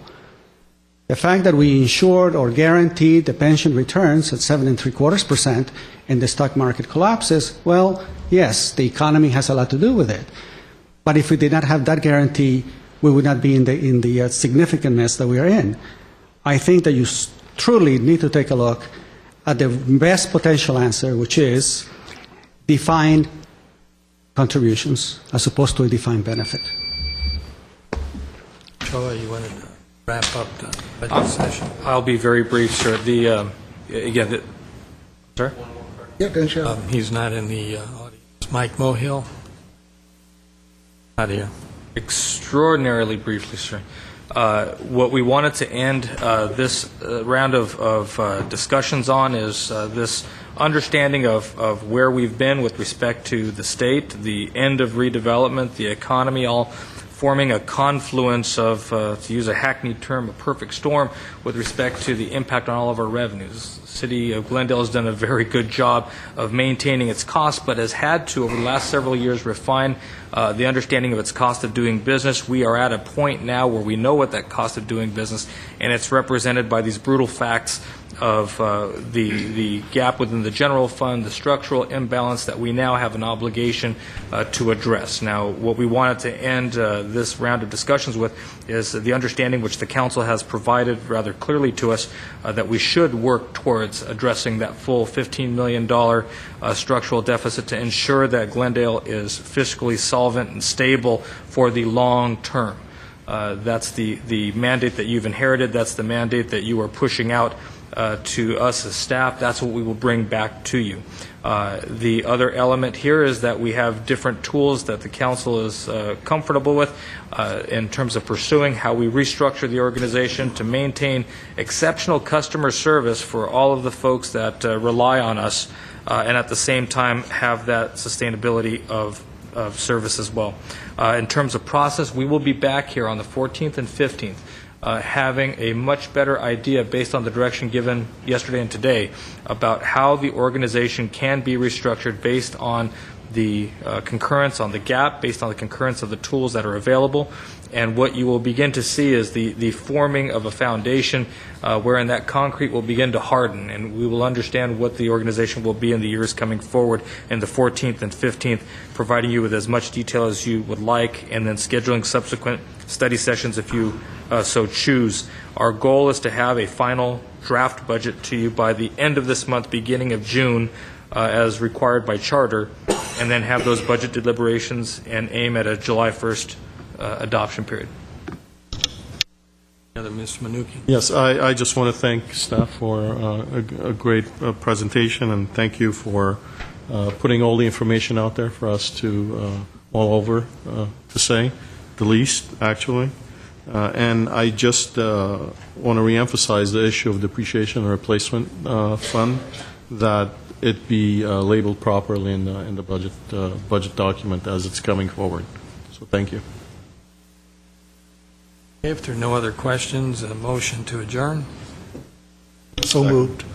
Right, we have adjourned the budget study session. We'll let the When will we? clear for a minute. Oh, we're not going to take a 5-10 minute break.